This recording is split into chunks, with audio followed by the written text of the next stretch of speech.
like balls of steel. Ladies and gentlemen, boys and girls, dying time is here. You're now rocking with the best. Stop! It's the motherfucking remix!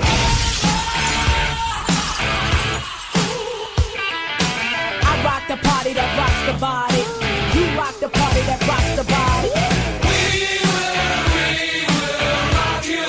I wanna rock. We will rock you. I wanna rock. We will rock you. I'm the king of rock. We will rock you. I'm the king of rock. Hello, hello. I told y'all mother, y'all can stop it now. Can't stop. Clap your hands if you got a bankroll.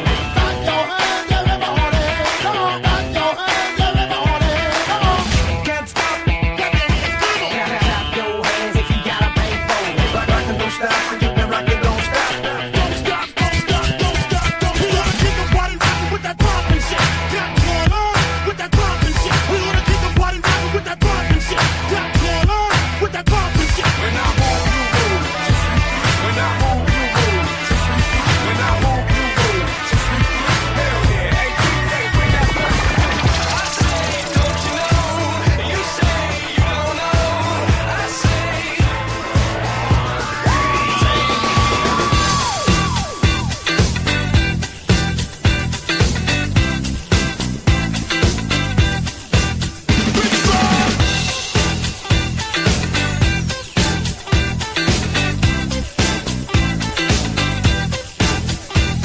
Now shut up and let me go. My friend's got a girlfriend and he hates that bitch. My friend's got a girlfriend and he hates that bitch. My friend's got a girlfriend and he hates that bitch. I wanna rock right now. Let's rock, y'all. I wanna rock. I wanna rock right now. Rock right the beat. Rock the beat. Rock that shit. Rock the beat.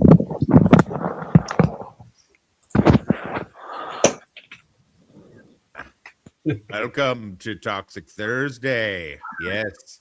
On tap Toxic Thursday, where you're going to get as much racism as we can possibly pack into a few hours before other racist shows come on. Although I've been informed by a reliable source that there will be no open bar today, so we may be all you've got. As far as that goes. God help you all. God help you all. Anyway, most of my panel is here. Apparently, somebody's been dragging their mic across their carpet for some fucking unknown reason. How are you fine gentlemen here today? We're fucking sausage fest in here today, huh, guys? No female representation at all. Fucking outrageous. Oh, I'm fucking surrounded by a bunch of fucking Brits, man. Thank God I got cinematic autopsy here. Hell yeah. I'll talk with an English accent if you want. No, we're good. We're good. Me not Anyway, speak English, so I can't steal it. oh, stop it. You know I love all of my British friends. Capital, no, quite. I'm Lovely. in French. Back at it. Oh, get off my scooter. Hey, Hello, actually, snack bar. I can actually speak a little French. Here we go. Here, listen. I surrender. Sadly, just as relevant now as it ever has been.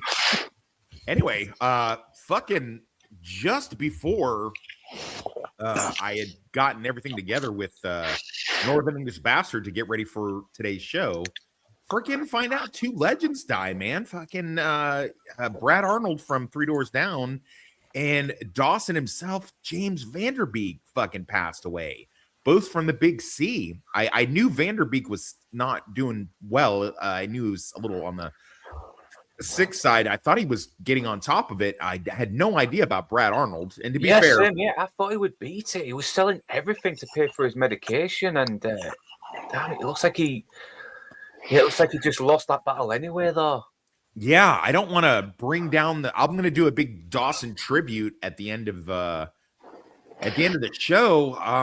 Fucking Brad Arnold, man. God damn, I didn't even realize how many bangers I can't play any of them, obviously, else we get completely lambasted with copyright, I'm sure.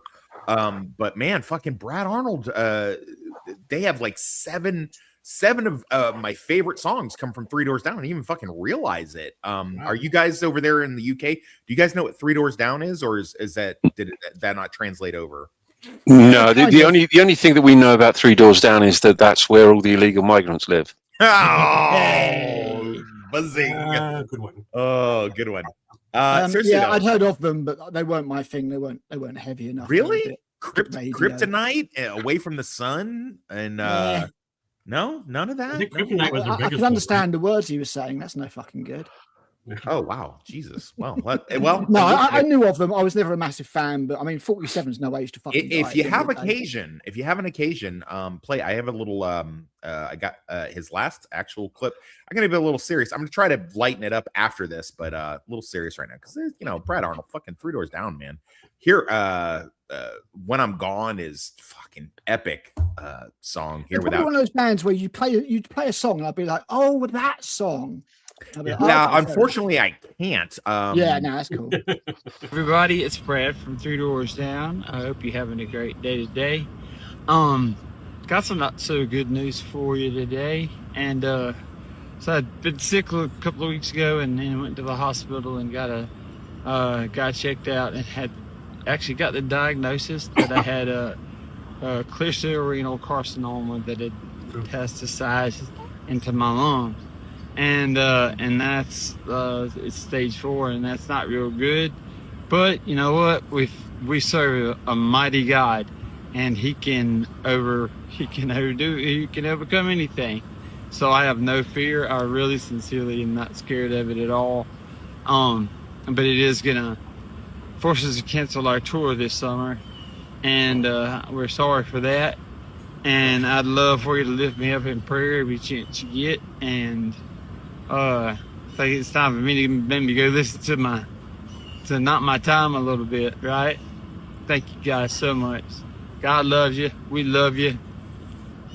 See you. Oh, that's really quite moving. That's really moving, actually. Fuck cancer.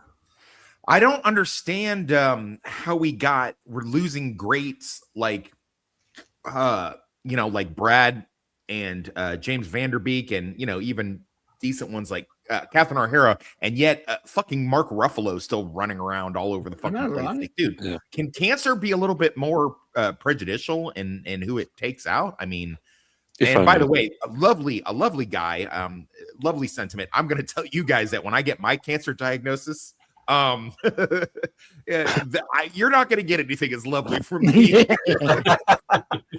Wouldn't have expected anything more.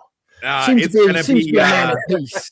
It's going to basically be me storming Sydney Sweeney's fucking palatial mansion. Sydney, Cancer Boy's here. I want my final Make-A-Wish. Unfortunately, that cancer is going to be maybe slightly progressed by lead poisoning, I should imagine. If very likely. Very like you know what I what I imagine though. I imagine that God, in His infinite wisdom and sense of humor, would probably give me a cancer diagnosis. I would go on this long crime spree, and then it would go into remission. And you know what? I wouldn't have it any other way. I would have it no other way. Anyway, maybe eating out Sydney Sweeney's like the cure to cancer. You know what? I gotta believe that's extremely possible. God damn, Sydney. Well, just medicine. Okay. So Sydney, they say that the breast milk is very good at curing cancer. Yeah. Do you mind if I stay here for a little bit? I'm no doctor, but I'm willing to risk it. In the name of science. You know what? I'll be the guinea pig for this. Listen, there's no. You're not taking a chance. You don't know until you try. Is where I come out on that one.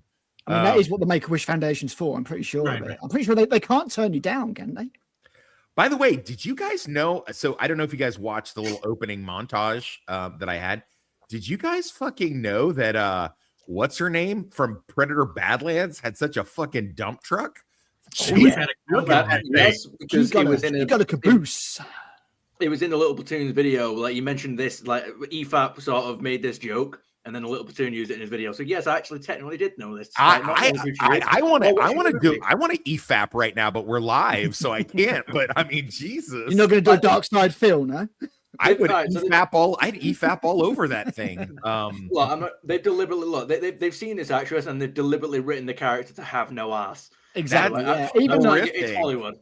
Even when they have her legs walking around, like in the film towards the end, it's not that ass on those legs. Didn't they do something similar to Ron Howard's daughter in the fucking Jurassic World movies? Didn't she have Bryce Dallas Howard? Yeah. Doesn't she have some big massive dump truck and they got rid of that as well? I don't know. They don't want you liking the character for the wrong reasons. Absolutely cannot have sexy women on screen. No, not at all. Come on, let's embrace. I thought we embraced the female figure. Like apparently. You know, let's see them poopers, man. Come on now. I like to embrace. I like to embrace the female figure a lot. I mean, you know, it's just it's such a thing as like you are too curvy and like not fat, but you know, naturally curvy. Yeah. We can't have that. We must have fat. How'd you like that CGI job? We want you to make her ass smaller. You want me to do what? Man, you would literally every single day you'd be going to the church. Forgive me, Father, I have sinned. I mean, Jesus, tell me your sins, son. I digitally you can park a fucking Toyota in the shadow of that thing. Ass. Sorry, you're going to hell. They were like, yeah, we got to make it smaller. What do we do? Let's just cut her in half. Okay, yeah, that makes more sense. It's quite funny because in the UK, an advert just got like loads of complaints and banned because her being in half is too violent. I thought over there in England land, you guys had like X-rated commercials and shit. I thought that was a thing. No. There's a watershed. There's a watershed at 9 o'clock. Do you know what? And yeah, this put a Badlands advert got banned because it showed half of what's her name? Elle Fanning. Elle Fanning, that's the one. Who's a really good actor. Elle Fanny, I think, is the new name. Am I right? Yeah. Obviously, Fanny means something slightly different in the UK as well. So, but this is how ludicrous. This is how ludicrous our watershed is. You can't advertise fast food, McDonald's, Burger King, etc., until after the watershed. Now, it's been passed in Parliament. So, you know, don't worry about parents controlling their fucking children or anything like that. Yeah, that's fine. You know, that's perfectly fine. There, you guys have a weird country over there. I'm not gonna lie. No, we just have a weird government. It's just a weird government. We've got a fucked country. Is what we have a soon to be ex-prime minister. Thank goodness. Yeah, hopefully. It's like Kathleen Kennedy going. We're not going to get anything particularly better. But it's like Kathleen Kennedy. He keeps saying he's going to go, but he keeps sticking around. Yeah, I was watching the Goonies. He's buried in like a fucking Alabama tick. One at a time, there, you bunch of limeys. Jesus Christ, you guys are fucking talking all over each other like it is EFAP. We're all a bunch of Brits just trying to conquer each other. That's because we live in a drug culture. That's why. Clearly. You know, you have to get your words in because you never know when you're going to get killed by an immigrant. So, silence. Topic speaking. I feel very strongly Trump could just like we have this huge problem with all the fucking the bad immigrants. Why don't we just take all you white immigrants from fucking England land, leave your country for the fucking Muslims, let them just have their new Mecca out there, and then bring you guys over here to fucking balance the scales for us a little bit here. And I think we could we'll do like a revolutionary. I would be over that. Yeah. I just think Trump on loan would be great. Yeah, I mean, you already have a state with drinking problems. It's called Kentucky. The problem is that we like our country. The problem is that we don't want to leave it to then just go somewhere else. We don't want it. We don't want to do that. Yeah. There's nothing in it for us. I don't know. Yeah. I don't recognize our country anymore. Yeah, and I mean that. I genuinely do not. I promise that you guys would love Kansas. You would fucking love it. I'll just hand each of you a firearm and some barbecue when you get here. You'll fucking love it. You'll never want to go back. Be like kiddies in a sweet shop, you know. Yeah. Oh my God, what is this? This is delicious and holy shit, Toxic. This gun just goes off and off and off, doesn't it? This is brilliant. Toonie Boy, we get you over here, buddy. We're gonna get you laid for sure. We'll find some little emo gamer chick at like one of the conventions or something, and we're gonna get your cherry popped. Absolutely, for sure, gonna happen. Smashing. Sounds All you got to do is just dress up as an anime character and you'll get laid. It won't be hard. Yeah. I mean, it might not be with a woman, but we'll get you laid regardless. You know what? Do you know what they say? Do you know what we say over here? I don't know if you guys have it over there. Every hole is a goal, is what they say. Whoa. Okay. That's a Thailand thing.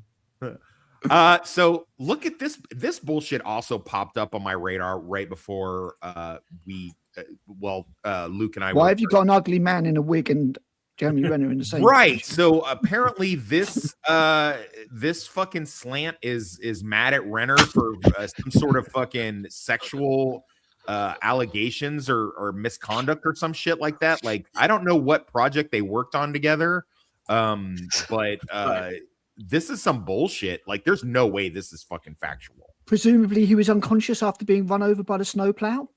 I think that was it. She was like, "I need a snowplow."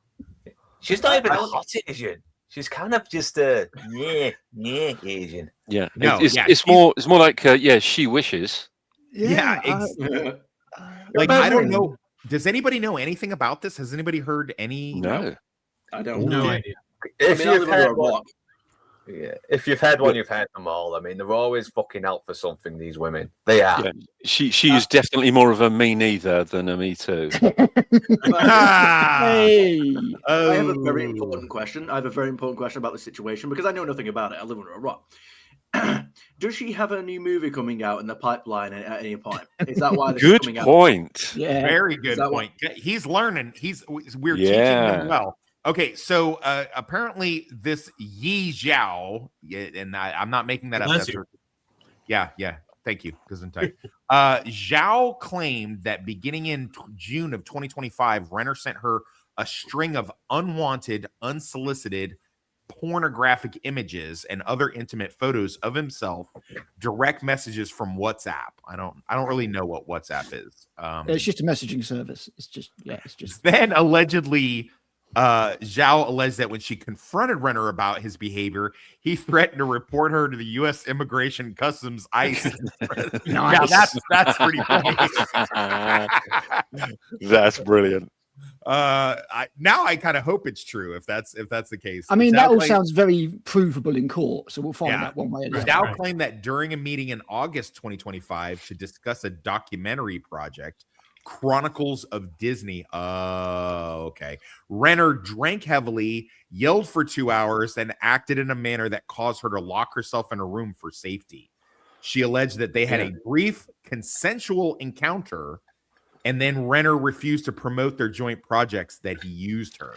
Okay. I see where this is. I see where this is going now. So bitch gets with Hollywood star, gets jilted, makes up shit. Yeah. I think she doesn't seem to realize that one, evidence is key, and two, you kind of can't do that now and make arbitrary accusations against somebody. And be instantly believed. Yeah. No. Don't get me wrong. Go ahead. I was going to say, don't get me wrong. If it is all true, then he's a bit of a scumbag, and fair enough. But I mean, these people who do make false accusations have to face more strict penalty. It's really gotten to that point now where the false allegation camp, the believe all women bullshit. I mean, we're way past that bullshit now at this point. Now, that being said, I do believe there may be some truth to that because Renner apparently did come out and make like a bit of an apology to her. I guess I'll go ahead and play that. Didn't like that one, huh? Well, me so sorry. Oh, so. What's he gonna do next, the flapping dickie? Uh-oh, I'm losing him. Time for the A material. Hey! Also, me like how the fly lice. Me flap a dickie wrong time. That's so racist. maybe not appropriate, Mr. Renner, but I appreciate it. At least he's trying. At least he's acknowledging. Yeah. You guys are so hateful. Yeah, it is definitely the thought that counts, and I'm sure he thought about it. Yeah. Dude, if you're gonna sexually harass somebody, get someone hotter. Yeah. I mean, let's at least make it worth it, bro. I didn't know Instagram filters were that good. Even though he did have brain damage from the snowplow accident. That's yeah, hers do not look good. Or she has a shining personality, and by shining I mean supernova bright. Did any of you guys catch the Super Bowl over the weekend by chance? The what now? The Super Bowl? Is it this thing that you call football that really requires people to pick up a ball and run with it, and not using feet? Well, so we yeah, exactly. Armored rugby.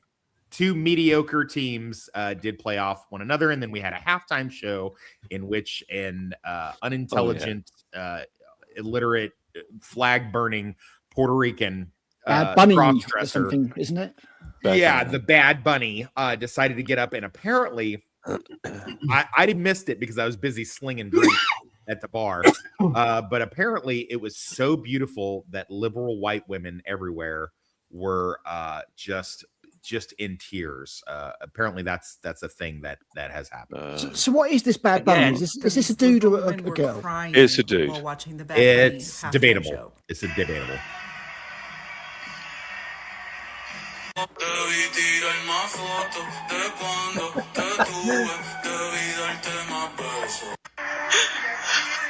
Oh dear. Oh dear. It's like watching those nerds watch that Star Wars. Oh shit! Fuck. Oh. Done it again.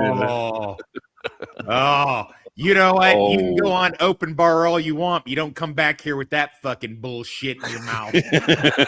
We have strict rules here, Al. Adhere to them or be gone. Yeah, I know you were just on open bar last week and you guys were spanking off over whatever fucking the IP we shall not name. Yeah, but that is what that reminds me of. Like, people breaking down in tears, and I'm like, look, I mean, there's a bunch of IPs that I like, and there's a bunch of IPs that I'm enthusiastic about, but I don't think I've ever like broken down. I mean, that to me suggests like a real overdose of a certain hormone that kind of, do you know what I mean? Yeah. It's really, it's a bit fucking gay, basically. It's so performative, this bullshit on social media, when they get up there and film themselves crying or screaming or something like that. Like, look how beautiful I am for caring so much. Like, look how amazing I am. It's like, if you ever seen the 1988 movie Heathers with Winona Ryder, and they do the lunch poll topic, and it's like, if you won $1 million the same day that aliens invade and they're gonna blow up the earth, what would you do? And this one chick's like, I would give it all to the homeless, every bit. And then Winona Ryder's like, you're beautiful. yeah. I mean, that is what it is, though. They're looking for self-affirmation. Well, they're looking for affirmation from others. That is. Yeah. You opened up the situation. You introduced that video with like liberal women everywhere crying, and I was like, again, like, yeah. It's just basically narcissists responding to narcissists. Mm-hmm. Yeah. It's like nobody understood a word. Apparently, the stuff he was speaking in Spanish, even Spanish speakers couldn't understand it. So, I mean, Portuguese. I don't think he was speaking Spanish. I just think he was saying words that sounded Spanish, a bit like Jen in the It's crowd when she the Italian. Or was when somebody played. I don't want to play it because I'm going to be pushing it with clips today. I don't want to play it, but the South Park thing where there's like Jennifer Lopez and the hand puppet. He's like, love kisses and the tacos and taco kisses. Oh, best. Oh, South Park. We don't even deserve you anymore, South Park. It's crazy. South Park literally is a cultural institution. I would die on that hill. I know Al. It's a cultural era. I know Al's very just fresh off of his open bar appearance. So he really wants to talk about genre stuff. So I'm going to give him the opportunity. Too bad we don't have fucking Critter here today, because this would be something he could spank off to. Apparently, you guys' favorite Star Trek side universe bullshit has been canceled. Canceled? Because I've not We only seen did anything 3 official. seasons. Is it not going anymore? I don't know truly the answer to that. I think that there's the talk that it could possibly be something that certain people want to do. But it's a really difficult show to shoot, man. It is. We shot 33 episodes in 6 years. 33 episodes in 6 years? Mm-hmm. How is that possible? Mm-hmm. That's 33 divided by 6 is 5.2 episodes a year. Mm-hmm. Was it expensive? Mm-hmm. Okay, so you're getting paid the same as an actor. So if you're only doing 5 episodes, it's not really worth your time. No, it became an actual real issue because there would be so much time in between seasons because Seth wanted to write everything himself. So it would just take so much time. And at one point we were like, we have to like fight the studio to like give us a holding fee or something because, Jay Lee was eating saltines and Gatorade at one point because we just couldn't afford anything. It was horrible. Wow. I had no idea. I've never seen the Orville. Is that a good, by the way, hi, Rebel Rose, Rachel, how are you, honey? How did your interview thingy go? Congrats. I got moved on to the next round, so hopefully. Is it possible? Can you find out who your competition is, and I'll kill them and then Kneecap them? the job. Or at least only. a major disablement at the very least. I can make sure that they don't make it to the next round of point. Did you tell the prospective employer that you can shoot the eye out of a squirrel at 300 yards with your varmint rifle? Somehow I don't think that would have helped my odds. No. Well, Best I would hire strategy, you. if you get to meet her and she's got nice boobs, accidentally throw a drink over her and then offer her a spare top that you happen to have that completely covers them up, like a cardigan or something. Brilliant. And, Yeah. that'll give you an advantage for sure. Yeah. So what? Yeah. Got to think outside the box. What have you I got don't carry a understand. shirt? I don't understand it either, but I like it. I like the concept. Anyway, I got to confess to you guys, I've never seen the Orville. I've seen a couple clips on TikTok and YouTube. It doesn't really look like my cup of tea. Is it like it's like a spoof of Star Trek? Yeah, it is. It's a It's spoof of kind of Star a- Trek. I mean, it It's better than started off. Star Trek, though, isn't it? Yeah, it One at a started time. off like One at a time. it started off like Family Guy in space, basically. So you've got all that level of humor, but on a spaceship. So it's just like a comedy sci-fi But show. it's okay. So then explain to me, because the clips that I've seen were serious as fuck. Yeah, that's what They had, happened. So second season, it suddenly turns from Family Guy into space into a sci-fi drama. So you still have moments of comedy, but it's no more like gag a minute, the kind of Family Guy format. It becomes its own thing. And what actually happened is the Orville turned more Star Trek than Star Trek. Yeah. Yeah. How so? Explain. All of the things We that had Gene Captain Roddenberry used to Kirk for a espouse, start. like moral quandaries displayed through alien allegory and stuff like that. The idea of meeting these new civilizations and having a one-off episode. Like there was one brilliant episode where they go down to this planet and one of the crew acts like a bit of a twat, and the planet's got like an upvote downvote system. And if you get downvoted too much, you can't buy food. You can't, it's like a social just class like reality. like they're doing in China. like Well, yeah, Ghana. absolutely. Like reality, yeah. It was a commentary on the idea of being cancelled. Star Trek couldn't touch that kind of thing these days without making it woke as fuck. What the Orville does, and we need to bear in mind that Seth MacFarlane is a left-wing liberal, is it made it about progressivism, not about wokery. And that's why the Orville is genuinely better than Star Trek these days, in my opinion. And Yeah, Scott did it. Yeah, and I it heard also that it- deals with. Yeah, sorry. Go ahead. Go ahead, Northern. It does also deal with the fact that a child is being forced to change his or her gender as well, because their planet is kind of male, just all males, and males can get pregnant there. Yeah. Yeah. A bit like Canada. Yeah. Yeah. But no, seriously, it does. It takes things, and even though it is a comedy, it analyzes things in the way that Star Trek used to analyze things. And it was very refreshing. I mean, the idea is that basically the captain of the ship, his first officer is his ex-wife. Played by her, by Adrian. Right. Right? Yeah. But yeah, it's generally good. It has ex Star Trek cast members coming on and doing cameos and stuff, which is always very good.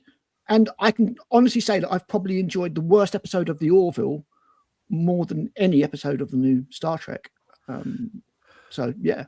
If it is cancelled, and all she's saying there is basically the same as we already knew, it's in limbo. Yeah, but I mean, 33 episodes in 6 years. Yeah, but I mean, there was good. a massive gap between seasons. Like, Well, that's like we're English comedy. used to this. I'd like to see a season 4 because it is genuinely good. But if not, the 3 seasons we got were very good. But I'd be sad because it would mean we would have no Star Trek. Did they leave it on the season 3 finale? Did they leave it on like a fucking cliffhanger and No, shit like not that? really. No. Yeah, they wrapped things up pretty well. It could wrap with the 3 seasons. Yeah. Yeah. Okay. All right. But you'll notice the shift. The first season is like a lot of that kind of Family Guy level humor, but then in the second season, when it first aired, right? It looked like a Family Guy, like you say, like a Family Guy spoof of Star Trek. And so I didn't watch it because I'm like, and not that I'm like a Star Trek purist by any means, but I like Star Trek and Star Trek Next Generation and most of the movies. So I was like, I'm not really into, and I thought Galaxy Quest was a pretty good Star Trek spoof in and of itself. And I don't really think you're going to be able to top that with a Seth MacFarlane TV show per se. But then the clips that I've seen of it are like super fucking serious because like the kid from American Dad and Ted, he's like a first officer or some shit like that, and like he got stuck in a time loop or stuck in the past in Earth. Oh, that's like the last season. That was season 3 was 2 years ago now. I don't know. Yeah, it was a season couple 3 was years like ago. 2 years ago Yeah. now. And it did a really, really good time loop episode where the crew member, basically the captain goes like, no, you've got to come back because you're fucking up the time loop. And the officer just goes, no, I'm happy. Fuck you. He does. He turns around and he goes, no, I'm not going back. I'm happy here. This is the life I want. So yeah, I mean, yeah, the Orville, honestly, I would recommend that show, and I would not recommend any of the new Star Trek, any of it. So yeah. Yeah. Season 3 Picard. Season 3 season 3 Picard is good. I can still badly written, but you get the character stuff. True. I'm going to push back on you a little bit on that. Somebody suggested it. I don't remember who, but I had Paramount Plus, and I'd already decided because of the drinker and a few other people, I'm not going to fuck with Picard. But then someone was like, no, season 3 is like really good. And I'm like, I'm going to be the judge of that myself. And so I like watched the first episode and I was like, oh shit, this is good. And then I finished all of season 3 and I was like, wow.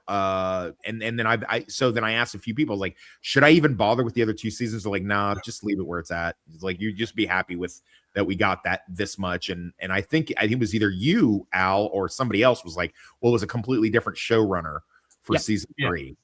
Yeah. Like they Trojan horsed it like they did with the X-Men cartoon. The X-Men cartoon was supposed to be woke and stupid as fuck and gay as fuck. And then they accidentally snuck in like a fucking awesome cartoon under. It's so crazy that they have to sneak in quality shit under the studio's like, no, we've got to put a chick in it, make her lame and gay. And like, in order for quality stuff to come out, they have to like hide it under the radar or pretend that it's something else. It's so weird. What a fucking was that good then, the X-Men? Because I never checked it out. I always meant to. Because I love the old X-Men cartoon.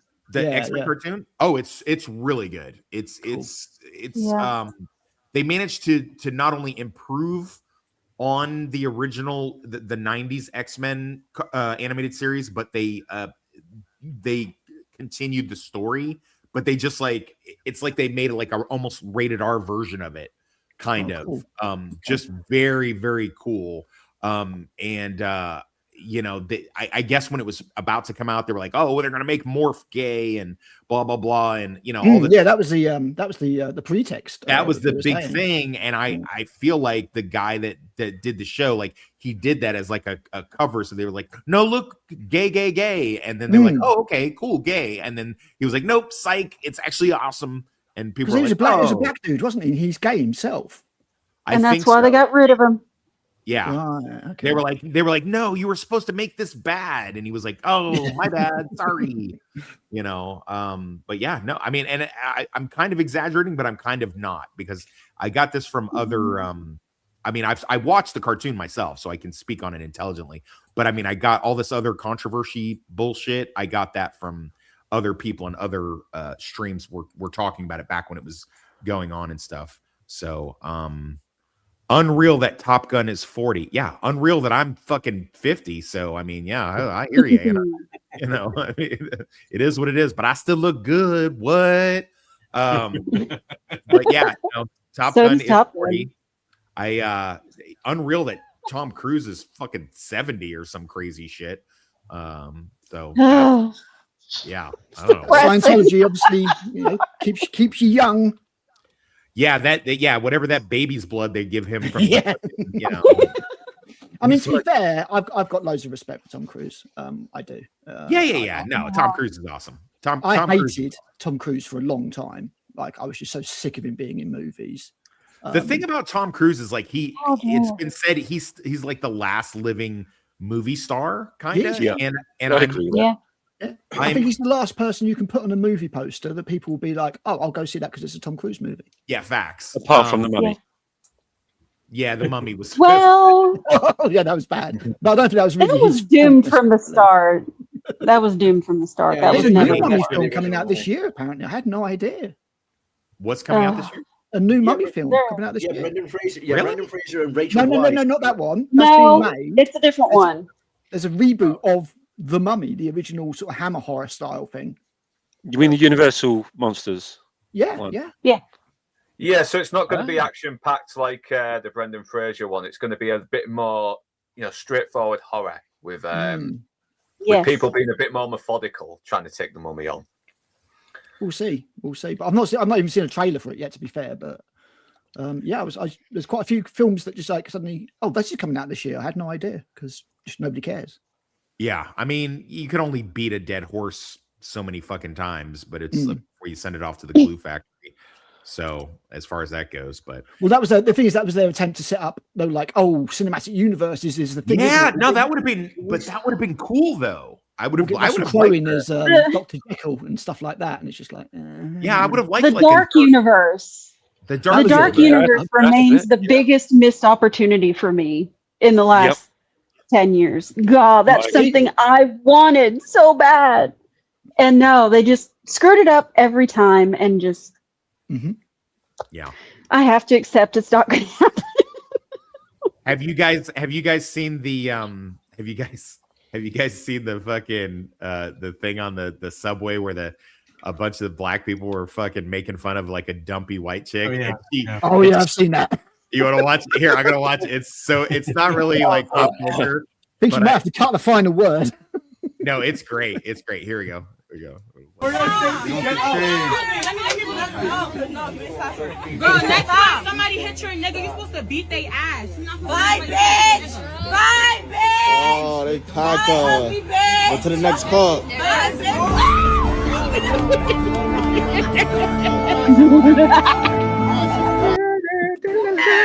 Why are you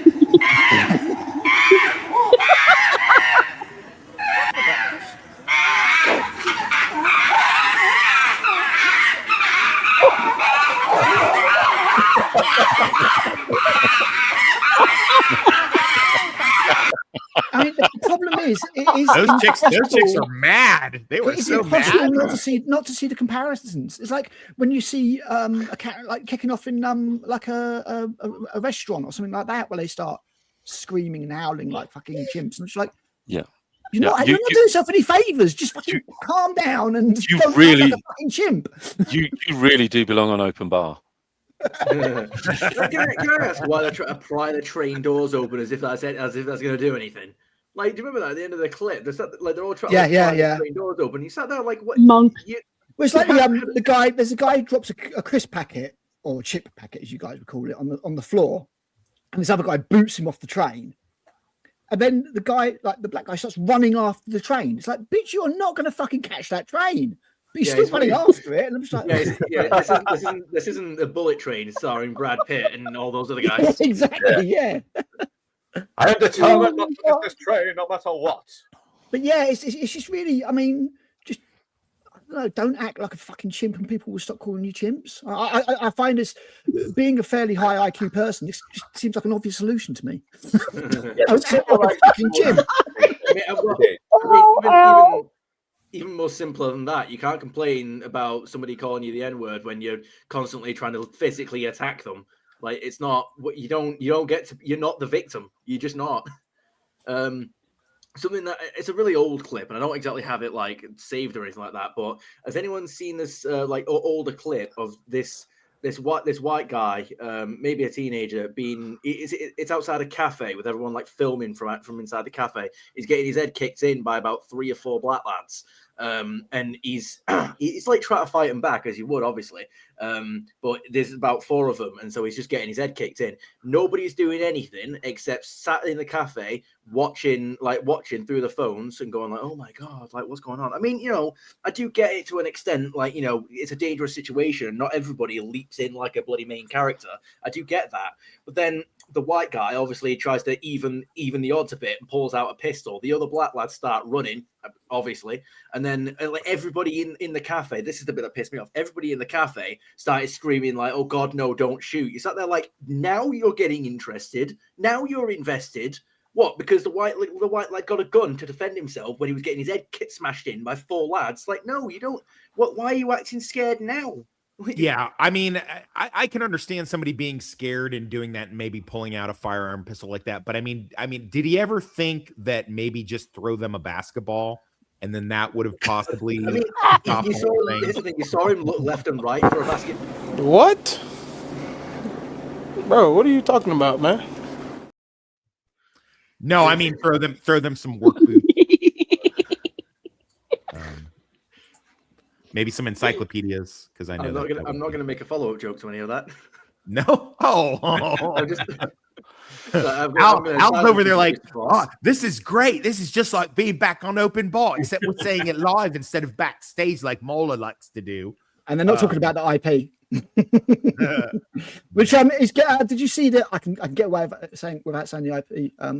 Obi-Wan is getting a 2nd season. I'm like, what the fuck? What? No. Oh, fabulous! Be true. Wonderful. It's in production at the moment. Oh, He can be thwarted by Gates again. That's lovely. Oh, yeah. God. You're trolling us. You got to be trolling us. I just want to see He's not. It actually is grown up, if he still tries to hide her under his coat again. Don't find us. We're just one person on top of each other in the trench coat, okay? Oh my God. Yes, early pre-production. So yeah, great. Something else to look forward to. More YouTube careers waiting to be launched. Yeah, but I do have some good news. There is something that is getting a sequel that I'm very happy about. The last movie that I went and saw on Christmas Day, which is pretty much the last time I've had a fucking day off, is The Housemaid with Sydney Sweeney. Yeah, so apparently it's a series of books that this is 3 based books, on. isn't it? I think it's a trilogy. That's what I've been told. Yeah, that's what I've been told. It's a trilogy of books. So good on them and good on Sweeney, because apparently it's one of the biggest. It wound up, even though it just came out at the tail end of 2025. It's one of the biggest money makers of 25. Well. Did anybody else watch this besides me? No, but let's be completely honest. Who's genuinely interested in the story? What story? No, but no. Story. I thought it was a silent movie. It was a good story. It actually was a good story. Yeah, no, it was. I mean, yes, of course she does get naked in it, and so does the guy from 1923. And listen, I'm not gay or anything, but I'm just lucky gonna tell wanker you right now. Like, here's the deal: like that dude, Spencer from 1923. Man, you could bounce a quarter off of that dude's ass. He's got like a 12-pack or some shit like that. I was not looking at his ass, not at any point, but okay. What of his were you looking at? Yeah, what were you looking at? I was looking at his perspective of Sydney Sweeney's tits, basically. You mean his cock? I mean, basically. She gets out quite delightfully. So yes. I love the fact that she's just like always game to be naked in films. She's just like, yep. What they're like, Miss Sweeney, there will be a love scene between. Oh yeah, put it in. Oh, okay, cool. It's just like, yeah, she's not the hero we deserve, but the hero we need. Yeah, this was very good. And again, it's one of the I watched it here at the bar that I have at the hotel. With the girl, I made the girlfriend sit there, and she liked it. And she's like, of course, we're going to watch the Sydney Sweeney movie. I'm like, well, it is actually pretty good. And she didn't guess the twist. And she's usually pretty good at guessing the twists in movies and TV shows. Of course, she kept annoying me doing that shit females do. Like she kept just throwing out like rando guesses like every few minutes. Yeah. Like the IT crowd. Is she the villain? Oh, wait, is he the villain? Oh wait, is he and she in on it together? Is she bipolar? Do they die in the end? Yeah, I'm like, I like to tell her. I tell her the same thing I tell every chick that I watch movies with. I'm like, honey, you watch the film and the answers are revealed as you watch the film. I mean, what I will say is it's definitely a film you can watch at sort of 150% speed. Apart from between minutes 55. Well, yeah, you got to slow it. 1 hour two. There's a certain point where you definitely are going to slow it down a little bit, for sure. You might want to go frame by frame there. Yeah, I mean, I'm not going to lie. I did go back out into the concession stand and get an extra cup of butter. They're like, you didn't order any popcorn, sir. I'm like, listen. Shut your mouth and just give it to me. Yeah, he goes to housekeeping. He's just like, we need more Jergens. Yeah. Wait, what? Yeah, I mean, the film was okay. I don't think it was anything particularly amazing, but I mean, the acting. I thought, is it Amanda Seyfried? I thought she was pretty good. Yeah, she was great. Sydney Sweeney was fine. Yeah, it's an okay film. Yeah, no, she was. I would probably deduct about 4 points if the sex scene wasn't in it, though. So I mean, if Sydney Sweeney does something without a sex scene, I'm not really interested. I mean, as far as that goes, I mean, there's no, but again, it proves she can act. And like you say, Amanda Seyfried was really good in it. I've never really thought Amanda Seyfried was good. I always thought like the best thing she did was Mean Girls. I never really thought anything of what she's done. And I just thought it was like super brave of her to do this movie with Sweeney. Cause like Sweeney is like this, 15-year younger version of her. Yeah. And I was like, they didn't go for, a Betty and Veronica type thing. It was like two Bettys. Wait, is Betty the blonde? Yeah, Betty's the blonde. Yeah, Betty's the blonde. So it's like two Bettys, but one older version Betty to the younger, hotter version Betty and shit. And for the Brits watching, that's the Archies, the Archie comics. Yeah, is that not? In case you guys don't have Archie comics over there either, or what? No, we don't. No, I mean, but I grew up with I grew up with Archie comics, so so I know sort of Archie. So comics are me and Al the only people who've seen this movie? Yeah, I haven't seen it. Oh wow, it's worth a watch. It is worth a watch. I haven't seen anything. So. Well, I know. Northern at least like downloaded the sex scene. Yeah, that partially seen. I mean, now that you said Spencer Dutton is naked in it, I have to watch it. That's like required. I sold Rachel on it. Rachel's gonna get her own butter. She's Al did see it, but Al only partially saw it through squinted eyes. I did genuinely watch it on 1.5 times speed up until the sex scene. then it was She gets those sweaty puppies out. She gives them a good airing. It was okay. Yeah, no, it was good. Definitely it's interesting. I'm interested to see what they're going to do with a sequel. I'm tempted to read the books. I did get the audio book of the first one, and I think I've said this before. If you get a good audio book, right, it can be very, very enjoyable. But if you get one where the narrator or the person reading it is doing something that you don't like, mispronouncing a certain word or an accent or whatever, it pulls you out of the story and it's not as enjoyable. And in this one, that is no different. The creative choice that they made with it is that whoever's reading it does like both point of views of both women with this heavy Long Island accent, and I'm just like, I can't listen to that. It could be worse. It could be Joe Pasquale. Yeah, it just makes my penis like crawl up into my body. The Housemaid is read by Joe Pesci. So this just got messy. Jeremy Renner, yes, that Jeremy Renner, just fired off a cease and desist letter to filmmaker E. Cho, and the details are wild. So yeah, I guess I just found this. So circling back to our other thing, I guess he's hit her with he's going at her hard, which by the way, that's got him in trouble. Yeah, that's a Rotanna phrase. Going at her. No, that's right. No, that's right. No, that's absolutely right. Oh, the other going at her hand. All right. If you get a false allegation, you don't just sit back and like hope for the best and try to take the high ground or something like that. Yeah. Go after that motherfucker. Yeah. Fucking, Johnny Depp style. Sue her for defamation, man. You got the money too. Yeah. Johnny Depp rather than Joss Whedon. That is exactly the example that I was going to bring up, man. Joss Whedon's still sitting on his fucking hands, giving up the reins of the Buffy reboot to the chick that did the Eternals. Is making me physically sick. Oh my god, Zoe Chow, or whatever her name is. Yeah, another Asian. Exactly. And I got to tell you, man, we do Northern Critter and Toonie Boy and I do a weekly. And maybe Rachel might join us. We're in talks. We're discussing it with her people. We do a weekly, show on Sunday, and it's always a lot of fun. And we get to deep dive into Buffy and Angel, and all I can think of is like, there's no fucking way this reboot is going to be any kind of quality, like at all. Like it's going to be complete and utter dog shit.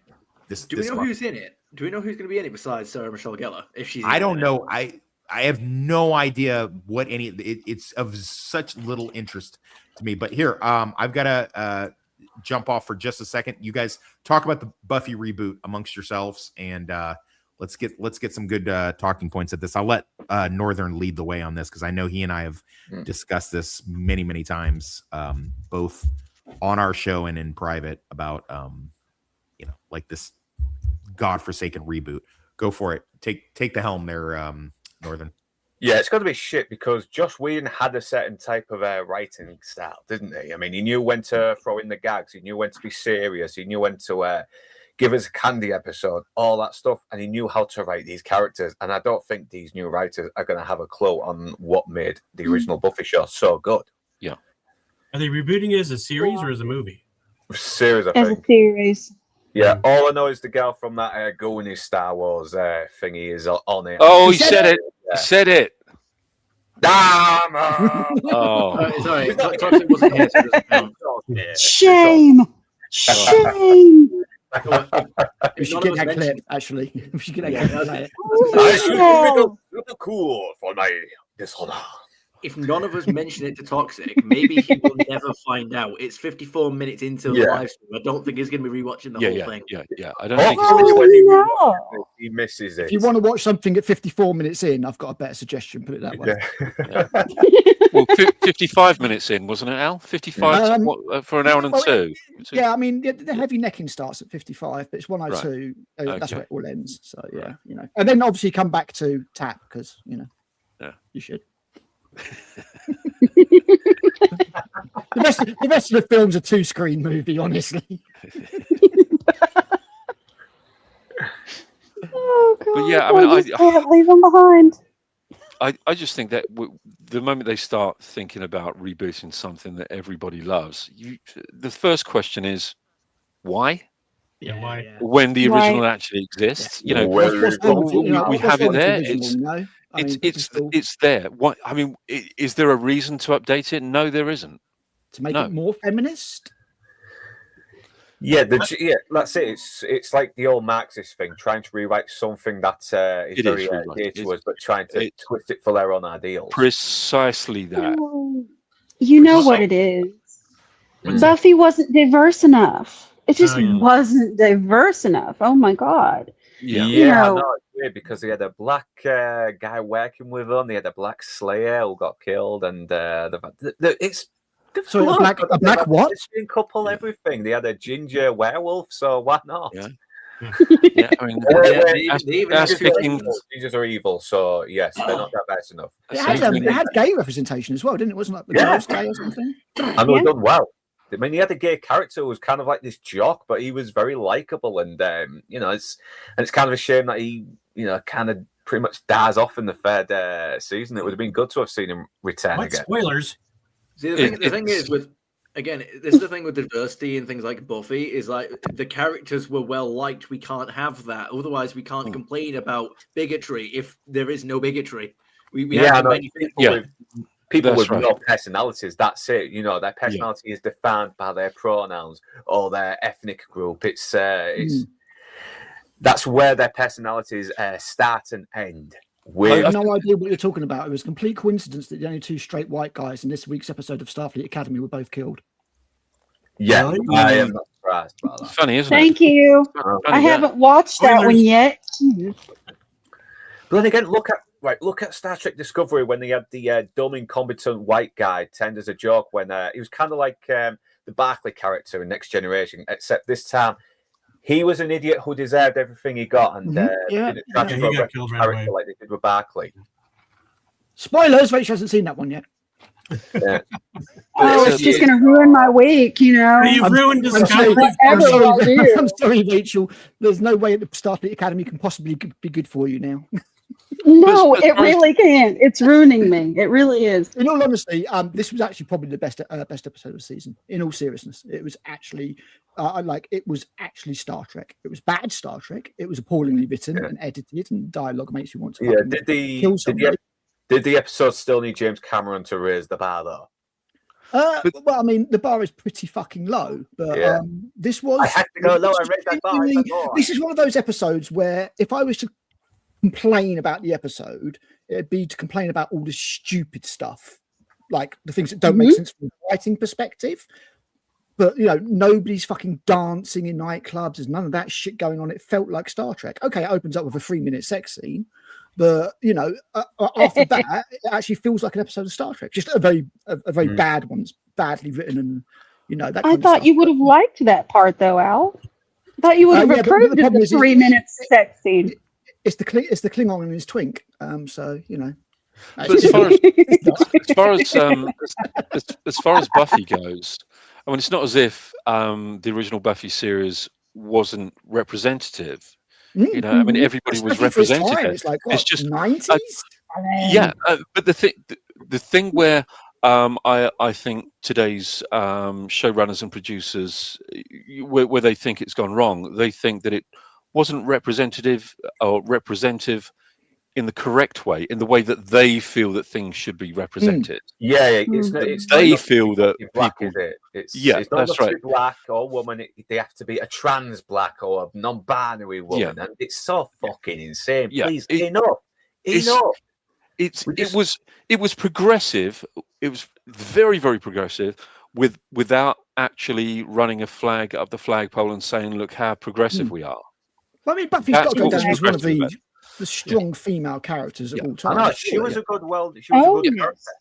And I think Faith was even better because her character development was actually a lot better in my opinion as well. She started off as this sort of like kind of rebellious vampire slayer who kills, and she becomes traumatized and she starts going crazy, but then she starts having a little bit of she starts questioning you know, what she's doing. She tries to go even harder into the abyss, but she ends up kind of just breaking down and actually does try to change. It's she had a really good arc, man. It's really good.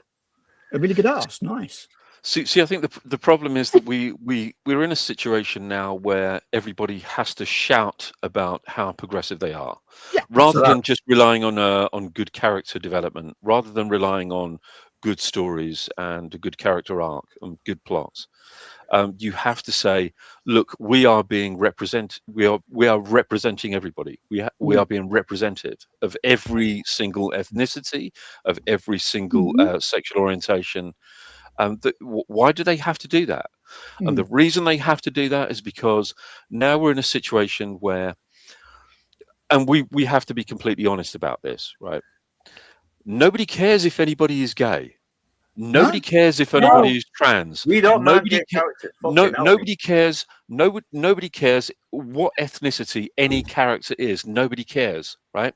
No one cares, and they think that we should. That's the bullshit. But they think that we should care that somebody is gay. They think we should care that somebody is trans. They think we should care whether somebody is female or another ethnicity. They think that we should, but this isn't how progression works. Progression works where no one cares. The point where the point that we did almost very nearly reach, where nobody cares what anybody is and what anybody does as a consenting adult, you know. And but we have organizations, big organizations like Stonewall, who continue to push this because they have nothing to fight for anymore. There's no reason to fight for equality of gay people or trans people. And other organizations, other neo-Marxist organizations who have nothing to fight for anymore, but they're trying to manipulate people into thinking that there is something still to fight for. There is nothing to fight for. We have equality. We don't just have equality. We actually now have an imbalance of equality. Oh yeah. And it's and it's going in the opposite direction. I'm reminded of that Family Guy skit that they do where I guess Quagmire's dad became a trans woman, and it's sitting at the bar and looking at Pornhub or something on its phone, and the bartender's like, "I'm sorry, ma'am, no porn at the bar," and Quagmire's dad goes, "Oh, it's okay, I'm trans." He goes, "Oh, I'm sorry, I didn't realize. Do whatever you want all the time." So it's just like, the transformer fucking bullshit is, I mean, listen, the big argument coming out is that, you know, well, Buffy was always woke. It was always this and okay, it wasn't, because that wasn't a thing back then, but was it progressive back in the day? Sure it was. You had gay characters, you had black characters, you had white characters, you had Asian characters. You know, the whole thing was great. You know, the whole premise of it was subversive in the fact that instead of the blonde slutty cheerleader getting mauled by whatever demon or monster or zombie or whatever in the alley, the blonde slutty cheerleader was actually the thing that, you know, kills the monsters and stuff like that. That's the whole idea. I mean, the title is ridiculous. Buffy the Vampire Slayer. You know what I mean? Like it's so. Yeah, I mean, even Fred kind of says, calls her the gal with the goofy name, doesn't she? Fred is a female character on the Angel show, and then when Buffy comes back to life, spoiler for a 30-year-old thing, Fred's like, is Angel going to see that girl, the one with the weird name? And Wesley says, I don't know, Fred, because her name is Winifred. But yeah, no, it's one of those things. Like, I don't need you to like add on. And listen, the only reason this worked, and there's no getting around this, the only reason this insane premise worked is because Joss Whedon's brilliant fucking mind put it together. You're not going to make me believe that the chick that made the Eternals is going to make this shit fucking work. There's no way. And so like this cover picture you see right here, this is what they did. After season 7 of Buffy, they had Joss Whedon created a graphic novel that later became a stop motion thing. And it was very popular. Why didn't they just get younger actors to recreate this. If you were going to reboot it, do it this way. I get it. Everybody aged. I understand, but they could have gotten comparable. You know, they've done stuff like that. I know Northern is not a fan of it, but the sequel to The Shining, Dr. Sleep, I thought they did a brilliant job with younger versions of. I will agree on that. I mean, I even praised that in my review because they did get some really fucking good lookalikes as well. I mean, they really nailed the mannerisms of the older actors. Yeah, that cover is terrible. What the fuck is Buffy doing? I think she's jumping with her scythe in the air for some reason. She's riding an invisible broomstick. But isn't it weird? Don't you find it strange? Don't you find it strange that nobody really saw it as being progressive back in the day? No, not a squeak out. And the reason being, as exactly as Toxic says, it's to do with writing. It's to do with characterization, story, plot, story arcs, everything. It's everything to do with writing. I'll give you an example. The brilliance of the main character, Willow, who later becomes, she starts out as like their tech IT person, whatever, the nerdy computer girl, and then later evolves into, one of the more powerful characters with her being a Wiccan, witch, whatever. They subtly inject the idea in season 3 when she has a doppelganger that's kind of like evil and sexy, but at the same time kind of like bi-curious and whatever. And they sort of inject that idea early in season 3 so that later when it happens in late season 4, she gets into girl. It's not just some instantaneous, oh hey, I'm gay now, and I thought they did it in a really classy way. And they bring in her, well, not the later character of Kennedy, but the early character of Tara that they bring in as the love interest is actually not only believable, but she's actually interesting and likable in a lot of ways. And like me personally, they bring, and I mentioned this just coincidentally, just because the next episode we're doing will be the return of Seth Green's character Oz. I'm rooting for Tara. I'm rooting for them. I'm like, nah, I don't think so, Oz. I don't think this is a good idea, of them getting back together. And Willow ultimately chooses today. That would just be such an eye-rolling thing because it's been jammed down our fucking throats so much. But back then, I was like, hell yeah, Tara and Willow. Okay, I'm feeling it. Let's do that. It's believable to me. It happened very organically. And I just don't know what the fuck they're gonna hit us with. I mean, when they showed me that the new Slayer girl on the reboot is actually white, I was shocked. I was like, holy crap. I could not believe that was the case because it's not Netflix. Yeah, it's not. Yeah, it's Hulu. So that's Hulu still stands a chance apparently. Somehow. I don't know why it's not letting me. It's actually kind of good looking too. I'm not wonder gonna lie. if I could actually watch Buffy now. So just out of curiosity, Toxic, what would be Joss Whedon's input into this? No. I don't know. I don't know what he would. I feel like it's very possible that he would make it in such a way. He would probably do something like kill off a couple of the main characters right off the bat and have some sort of apocalyptic situation, kind of like what they were planning to do with the Blade thing. Like the vampires have kind of overrun things and make it like 10 years later at least. Is he involved at all in the new one? To my knowledge, he is not. Not that I know of. He kind of got blacklisted, didn't he? Because he was. He's persona non grata in pretty much everything as far as that goes. So I don't think he's allowed to be anywhere fucking near any of this shit for some reason. Holy shit! Actually, okay. So you know what? I guess her name is Ryan Kira Armstrong. Please don't say that she's English. Please don't say that she's English. I think she's English. My god, that's like a British name, isn't it? Isn't that like a British? Yeah, name? it kind of is. I got to be honest with you. I'm really quite done with English actresses, in particular English actresses, or should I say female actors, as they like to be called these days. taking the parts of American characters. I just don't get it. I mean, there are Very American thing to say. America. yeah. Welcome to the country. but it's true. He's practicing for when the inevitable happens. Yeah, that's right. But I'm getting ready for the move right now. Yeah, I'm really getting ready for the move. But it's she's from New York. She's from New York. That's good. That's good. That's all good. Yeah, that's fine. It's you got to admit though, that did sound like it sounded like a British name. Very much. It did.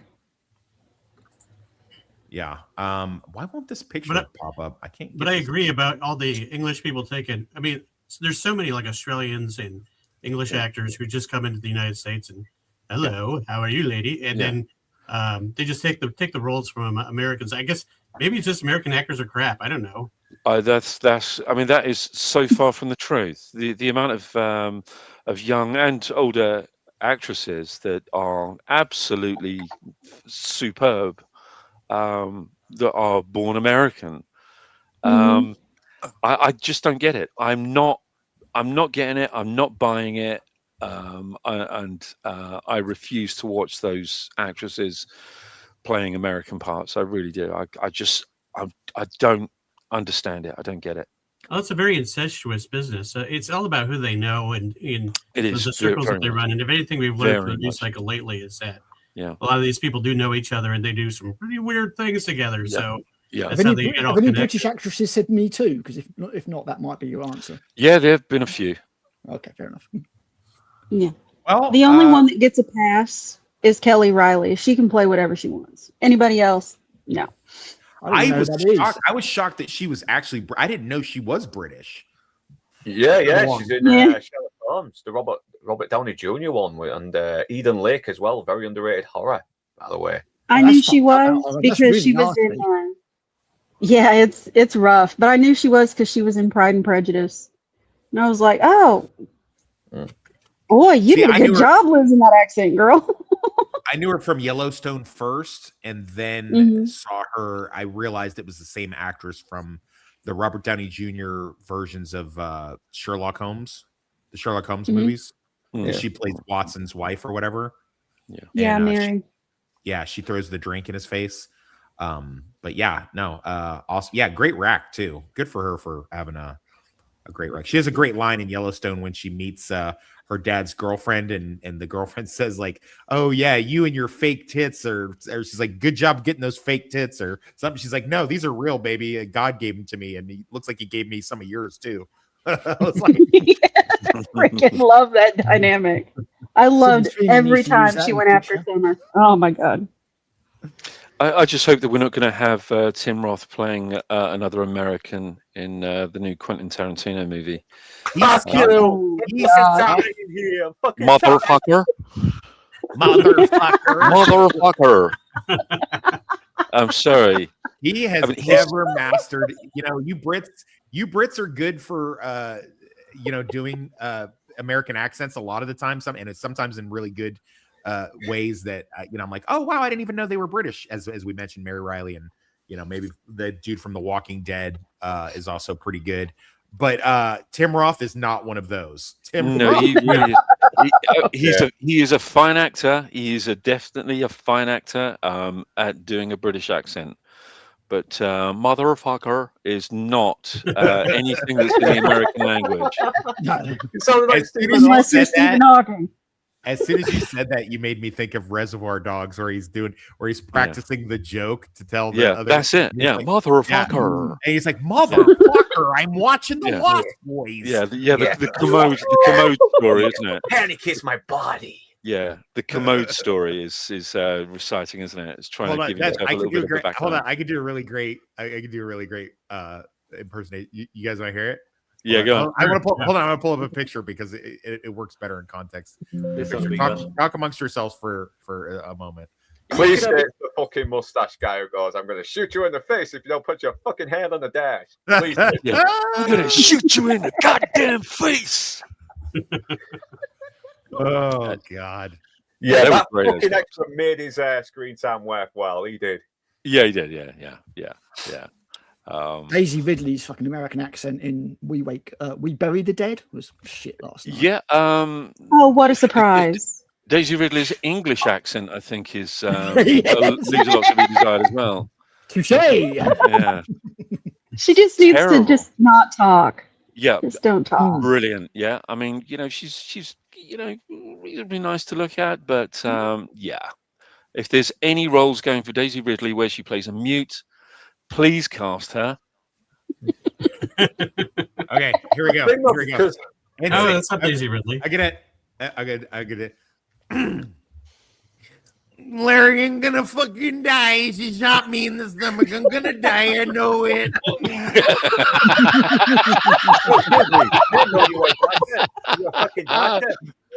I'm fucking Jill, man. Fucking Jill. Just I won't see nothing, Larry. She shot me in the stomach. Why is he playing a clip from Reservoir Dogs? I don't get it. He's going to get hit for copyright. So Tim Roth is on the stream. That was really good. It took me a second to realize which character he was playing. He was pulling a burn, man. He was pulling a burn. Can you say burn again? Burn. Björn. Björn. Björn. Larry. I'm a tough guy, Larry. Oh, I'm a tough guy. So can we predict the cast? Because one of my sons and I were trying to predict the cast of Tarantino's next and final movie. So I'm thinking Walton Goggins absolutely is a must-have. He's been in 2 of his movies. Okay, so I'm good. I'm good on you bringing this up because I'm actually curious. So one, is everybody in belief that this really will be his final movie? It's the final movie that he's directing. Yeah. I think it's going to be the final movie that he directs. It won't be the final movie he produces, and it certainly won't be the final movie that he writes. Right. Yeah. But that's a good point. I think he's looking at the great directors. People like Sergio Leone, who he obviously is a big admirer of, and was a big influence on his career. He directed 9 movies. Yeah, 9. So I think he's just looking at making it a round number. It's going to be interesting. I think Sam Jackson is. Movie yet? No, nothing yet. Why no. not Kill Bill 3? Why not that? That's what everybody wants. Well, he's actually because Kill Bill is being released as one movie, isn't it, in cinemas? So that's going. It's going a whole bloody affair. I think it's worldwide. Yeah. So that's going to be the definitive Kill Bill, because it was one movie that was chopped into 2 parts. But I think, I can kind of understand. I mean, it's like he's made his mark. And I'm a big Tarantino fan. Same. Huge. I thought Once Upon a Time in Hollywood was an absolute masterpiece. I really thought it was. And I'd never thought that I would get to the end of a Quentin Tarantino movie and cry. Because it was, I thought it was such a beautiful fairy tale movie. I was so blown away by it. Gay. but it genuinely did. I had a lump in my throat and the tears were rolling down my face, and I just. I feel like that clip gets shorter every time he uses it. If any director out there is going to have coming down your face. Sorry, mate, say again. It's better than tears in your throat and lumps coming down your face. I'll tell you that.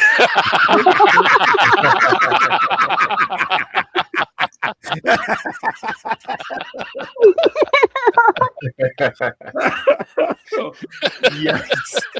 Holy shit. Oh boy, that was a lot. That was a lot. That's what she said. Yeah. That's the line of the evening. This ain't like Tim Roth. Yeah. Let's go around the horn. I'll say Kill Bill, the first one, is my favorite Quentin Tarantino movie, and listen, it just barely ekes out a couple of the other ones because I mean, again, I'm with Inside Man on this. I definitely think his stuff is amazing, but Kill Bill's my favorite going in order. Northern, what's your favorite of the QT films?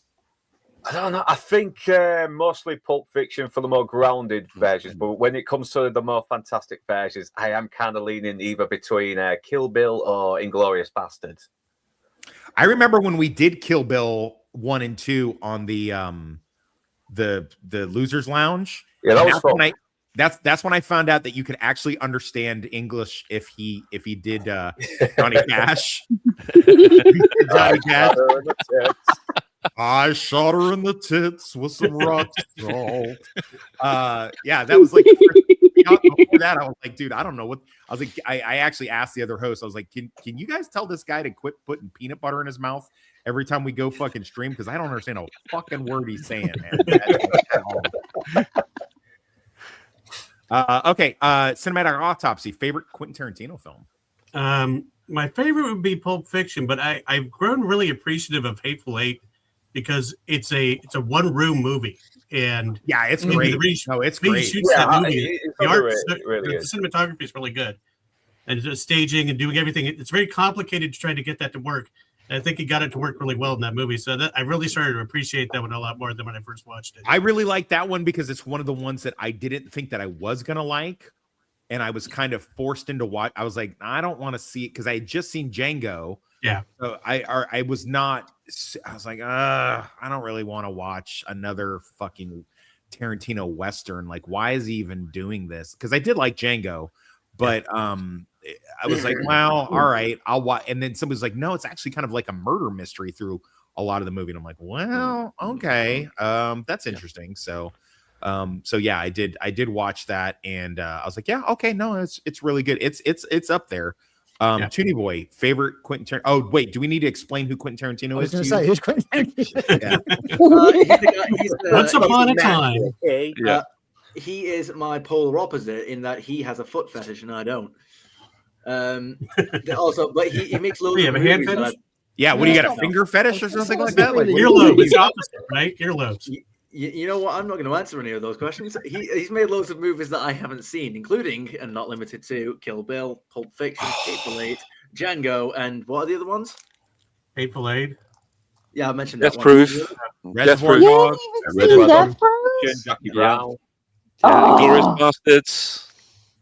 I didn't hear any of those, but I assume I haven't seen Jackie them. Brown, Reservoir Dogs, Pulp Fiction. None of that. Is any of that ringing a bell to you? Inglourious Bastards. I'm trying to think if I've seen that one. No, I don't think I have. What if did you play the video game for Inglourious Bastards? No, only Django. I love that. The motion controls for carving the swastikas was particularly. You can do that? Damn, I need someone to make this game now. Kill Bill. You haven't seen either Kill Bill movie? No, but I have been meaning to. You must. You need to check out some films, dude. You must. I don't. You know what's funny? You know what's funny? For Christmas, one of my neighbors got me this like poster full of 80s movies. It's like a bucket list type of thing, full of 80s movies that you're supposed to like hang it up on your wall and then like tick them off as you've watched them. And I haven't actually opened it yet. That doesn't surprise me, Toonie Boy. That doesn't surprise me. Okay, but that does sound like a good poster, actually.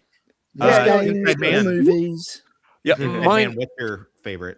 My absolute pinnacle, I have to admit, is Hateful Eight. I think it's the most beautifully shot. I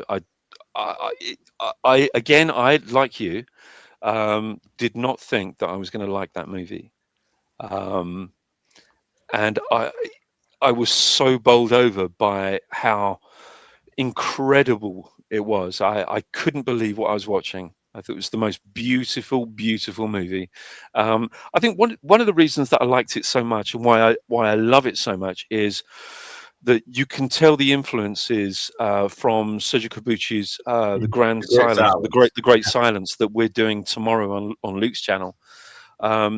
There's a very much a direct influence from The Great Silence onto this movie, which is one of my favorite spaghetti westerns, if not my favorite spaghetti western. But but it's very much like an Agatha Christie movie or Agatha Christie story. The 10 Little Indians, and then there were none. So you have this really quite intense mystery, and you're investing in each of these characters, and you are completely unclear on what's going on. The way it unfolds, just drip by drip by drip, is a masterclass in filmmaking and writing. My next one, I think, is probably Once Upon a Time in Hollywood. Like I say, I've never expected a Quentin Tarantino movie to make me cry at the end, and it did. Through sheer will of wanting that ending to be the real ending of what happened. Oh yeah. I would have loved for them to fucking run afoul of a fucking psychotic, high on mescaline, stuntman who would just fucking take apart. I've always liked that idea. Like I said a couple streams ago on we talked about the movie Freeway. Yeah. Or maybe I talked about that on Lance's channel. You always want some degenerate psychopath. Look, what if they ran into another psychopath and then that would be pretty amazing as far as that goes. Critical Owl, what is your favorite Quentin Tarantino project? There's not really any I don't like.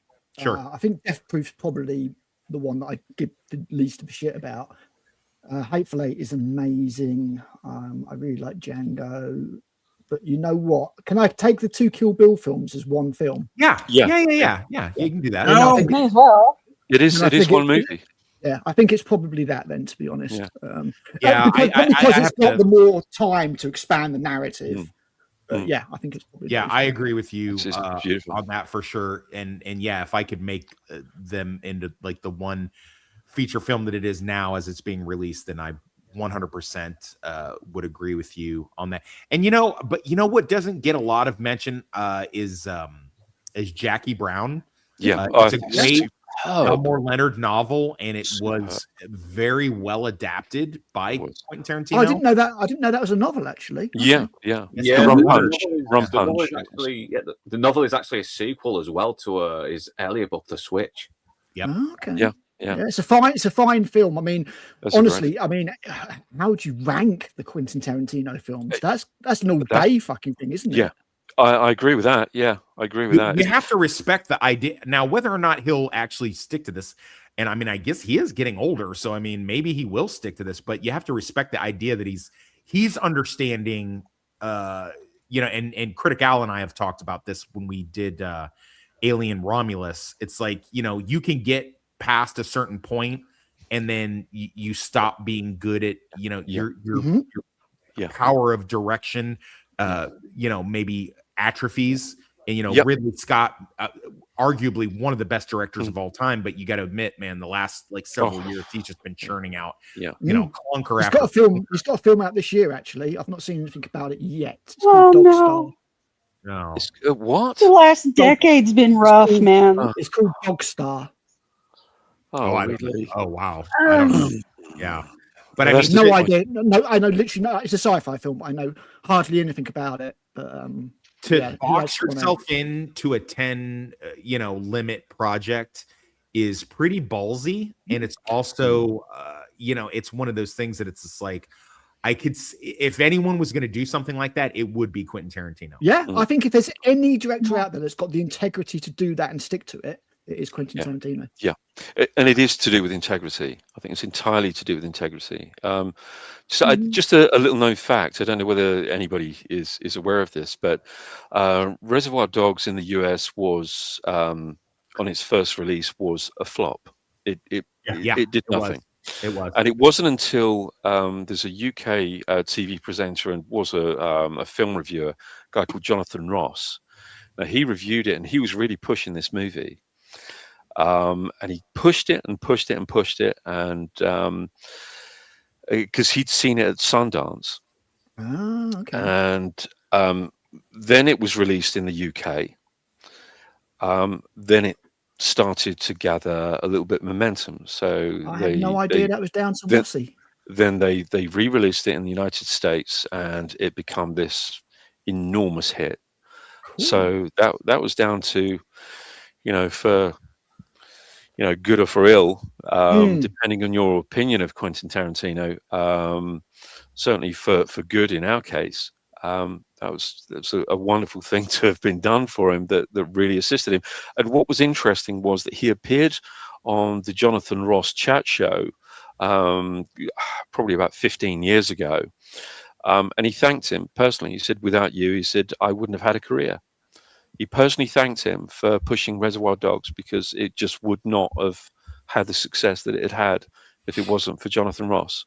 Nice so, one, Rossi. so that was a really interesting little tidbit, I thought. But and his wife's quite famous in films as well. Yes, she is. Yes, she is. She's a scriptwriter. Yes, she is. Yeah. Jane Goldman. Yes. Yeah. Rachel, what's your favorite Quentin Tarantino project and why? Well, my favorite is the one that Al absolutely hates, apparently, which is Death Proof. I know why. I know why. Oh yeah, why? Why do I love Death Proof? It wouldn't be Cars, would it? It might be Cars, but it might also be Kurt Russell. Both of those things. See, now I'm pretty affectionate to Death Proof. I do agree with some of the stuff that people have said, like the women are like insufferable in that, and you go from one set of insufferable women to another set of insufferable women. But I will say this: the soundtrack is a fucking banger. That is a banger and the soundtrack is amazing, and the stunt work. The stunt work is really what draws me to it. It's I don't think Tarantino's made a bad film. Sorry, Rachel. No, he hasn't. No, he hasn't, and he hasn't made a flop, just like James Cameron. Thank you. Whether you like James Cameron's movies or not, he has not made a box office failure. The same with Quentin Tarantino. But I will. There is one thing about Death Proof that I absolutely adore, and that's Greg Nicotero's work. The effects, unbelievable. Yeah, as a genre movie, it really, really, really works. It's just I've got to put one at the bottom of the pile, and I think that would be mine. Yeah, but you're right, Al. I mean, how can you? I mean, it's a very, very difficult thing to rank. I think Quentin Tarantino movies. But those are the two movies that I go back to, I think, most frequently, and that's the only reason. And I understand completely. I was blown away by Hateful Eight. I really was. Oh, because you get that kind of, all of these disparate elements start arriving at one location, and then it sort of shifts gear and turns, and then you start getting the revelations and. Yeah, I think Jackson being Samuel Jackson. I think Inside Man and I park our cars in the same garage, in so much as rewatchability tends to be where you come into a ranking system of a film. Like I can say a certain movie is great, and I've only seen it one or two times, whereas I can say another movie may not be as good, but I've seen it 20, 30 times, which makes it better. You know what I mean? Like I love 2001: A Space Odyssey, for example. I've only seen it twice, I think, but I also love the movie Serenity, and I've seen that 30, 40 times. So I would definitely say I'll pop on Serenity before I'll pop on 2001: A Space Odyssey. Yeah. I mean, to be fair, like Serenity is a much more watchable film than 2001: Space Odyssey. Well, facts. I mean, I love that film as well, but it's not like something you would watch every week or anything. Of the QT movies, I tend to find the Kill Bill ones to be much more enjoyable, especially if you do watch them as a 2-pack, just because of the way that they are, the way that they work off of each other. Hang on, I got a phone call. Take the lead. Yeah. So I think if there's one thing that Quentin Tarantino has done for all of us, and that is he's encouraged us to watch the movies that have influenced his work. I mean, I've just watched razor fist top 7 spaghetti westerns, and he does recommend a lot of these spaghetti westerns. But man, he really laid into Quentin Tarantino, saying the great silence of the film that Tarantino wish he could make. And I'm like, what? Tarantino's good, mate. What the fuck are you on about? Yeah. Yeah, I mean, anybody that jumps on Quentin Tarantino and says anything about his ability as a filmmaker is a fucking hack. I'll just say that right now. I think he's one of the all-time great directors that you talk about. Absolutely, yeah. When you're talking about legends. If you don't like Quentin Tarantino as a person because he has a weird fucking foot fetish, or because you don't like the way he is in interviews, or you don't like his cocaine-addled speech. Yeah, man, and then so I had the guy come in with a sword, man, and yeah, that's what it is. You don't like that. That's fine. When you watch Tarantino's interviews, he seems to really know his characters. I mean, he was talking about, and he knows his films. He genuinely, that man loves movie making. Yeah. And that's really important if you're going to be a director. Don't get into it unless you're going to. The pure enthusiasm as well. It's like, when that guy does that thing to this guy, you wanted to do that thing to that guy, all right? Because he is built up. He's just being wronged, man. Really fucking wronged. Show me another filmmaker. Show me another filmmaker that in any interview acts like that and openly shows his enthusiasm for movie making. Most of them try to become pseudo-intellectuals, which I find really irritating. But Quentin Tarantino, he doesn't care how much of a nerd he might sound, but also he doesn't care that his fingerprints are all over other filmmakers' movies. No, he doesn't care. In the 90s, there was such a surge of Quentin Tarantino-esque films, like everybody was trying to be the next big Quentin Tarantino, the violence. Guy Ritchie. No, facts. Really? The guy, has anyone seen fucking Destiny Turns on the Radio? That's another. It's got Tarantino in the starring role, but it's definitely trying to emulate his style, and it's just not it's just not hitting it right. It really wasn't, and it flopped, and it's kind of become forgotten over the years, and it's a shame because the actors in it were pretty good. Honestly, one of the best Tarantino-esque films that I've seen recently was probably Bullet Train. Yeah. Agreed. No, I agree with that. We kind of glossed over it because it's a subdued. I'll tell you this: for a director to put out a quality film based on one of the best crime novels from arguably the best crime novelist of all time, although he's been often confused with a certain slapdash author.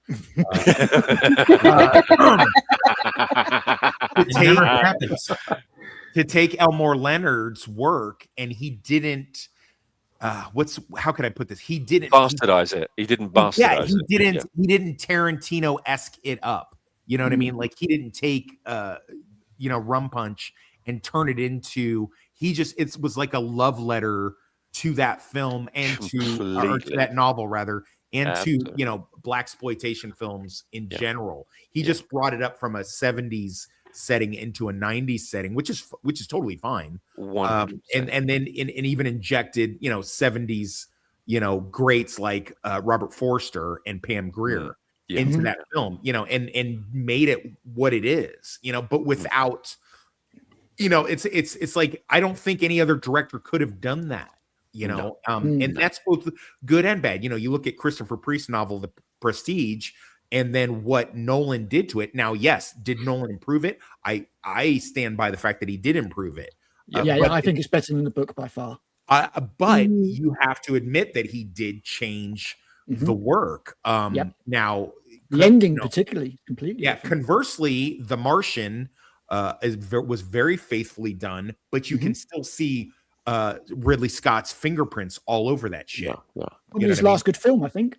I tend to agree with that. I'd probably tend to agree with that.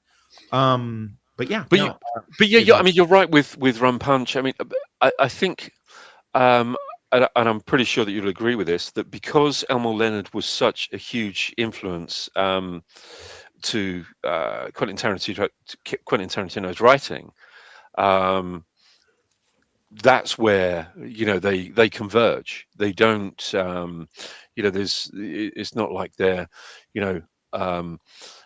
you know, they don't overlap or anything like that. They No, completely converge. You know, I would say, I'll go out on a limb, and I would trust Quentin Tarantino with my work. If anyone's got any inroads to Tarantino, yes, I would allow you to have the rights to Slapdash, QT. That's Tarantino's last film, coming 2028. And I'll tell you this: if anyone does represent or talk to QT, listen, I am very liberal with the N-word in my book. So I hear Lance's is officially doubled. There you go. The N-word is all over my book. So just make of that. Just get him a 20-year-old, and he's all over it. It's fine. Yeah, go for it. Go for it. And it's called, as a footnote, Cliff Booth movie is out soon as well. Yeah, it is. Yeah. So David Fincher, that should be good. That's I hope so. I'm hoping that that's going to be good. I just we are saying it should be good. There's no guarantees, good. Unfortunately. Yeah. Wormy Spoons is going on about white samurais and shit. I'm like, so what? This samurai master doesn't train any women ever, but this baby giraffe. Was he talking about Uma Thurman? Yeah, he said giraffe he doesn't believe that he showed up on his doorstep one day. He's like, "Yep, this is the one I'm breaking all the codes for." I mean, listen, have you seen Uma Thurman's Rack? I mean, I'd be willing to break a few rules for her. I mean, Samurai Master is still a hot-blooded, red-blooded male, so Yeah. No, unfortunately, I've got to bow out now because I need to get an early night for myself. So is it because I said bedtime? It's bedtime. He's got to tidy up his room. Is it because I said boobs too many times? We can talk about it. His mum was like, "You're Honestly, engaging in this filth." Honestly, I wasn't immediately. Toonie boy, we can talk about Minecraft or something if that makes you go back into your comfort zone a little bit. Or no, I'm afraid not. That won't work on me. I've got my defenses up now. I'm attentive to your tricks. It won't work. Oh, are you attentive to my tricks? No. Stick his Sweeney on the screen, quick. Mind tricks only work on the weak-minded. I see. He's referencing that WIP again. Toonie boy, I guess we'll see you on. I guess you were going to be shit for Top Gun trivia regardless, right? Because I doubt you've watched the movie. I actually have. Here's the thing. Holy crap! He has watched an '80s film. Although it is only because like the next day we were going to watch Maverick, so I watched it to catch up with that. So you can oh boy, fine. Good of you to. Good of you to sacrifice. I watched Top Gun originally like back in the 90s. So it's fair enough. Well, I'll see you Sunday for Buffy, right? I should hope so. Yeah, I think I need to help my dad with something, but I think it should be happening relatively early in the morning. And your streams for me are like afternoon, so I should hope so. If not, I will let you know. And don't forget to tidy your room. And mow the lawn. Clean your room, says Jordan Peterson. Tidy your bedroom. Drink your milk. You're going to be a big, strong boy one day. So, do all the things for sure. All of the things. All right, Toonie boy, take it easy, greasy. Speaking of Quentin Tarantino and Top Gun, I've got this great clip I wanted to show you guys. I don't know if you guys are familiar with this. About? What's it really about? What genre does it take? What like the spy? Like one sentence. No, I don't fucking Boy Meets Girl. I don't give a shit about that. Fuck Boy Meets Girl. Fuck motorcycle movie. No, what is really being said? What's really being seen? That's what you're talking about. Because the whole idea, man, is subversion. You want subversion on a massive level. You know what one of the greatest fucking scripts ever written in the history of Hollywood is? What? Top Gun. Oh, come on. Top Gun is fucking great. What is Top Gun? You think it's a story about a bunch of fighter pilots? Yeah, it's about a bunch of guys waving their dicks around. It is a story about a man's struggle with his own homosexuality. There's a longer version as well. Where For anyone unfamiliar with that, it's from a 90s movie called Sleep With Me. And this was basically the hype. No one can really remember what that movie was about, but they can all remember the Quentin Tarantino Top Gun gay analogy that he makes is that Iceman and Slider, they're the gay group, and they're bringing Maverick towards homosexuality, and that Kelly, what's her name, McGillis, was like trying to keep him in heterosexuality, but instead he joins the gay group, and Wingman is really just like a pseudonym for butt buddy, and they have the whole gay volleyball thing, you know, and with the soundtrack, the Kenny Loggins epic song playing with the boys, just I mean, you watch that volleyball scene and it's hard to say otherwise, to be honest. I mean, the logic in it is really you can't. Yeah, plus you got Kelly McGinnis dressing up in a fucking masculine as well to try. Right, he makes that's another point that he makes, is like the next time you see Kelly McGillis after they have their little date, she's dressed up like a dude, and you know, he finds her much more attractive that way. So me too, actually. But what does that say about me? You can't catch me, gay fuck. Gay.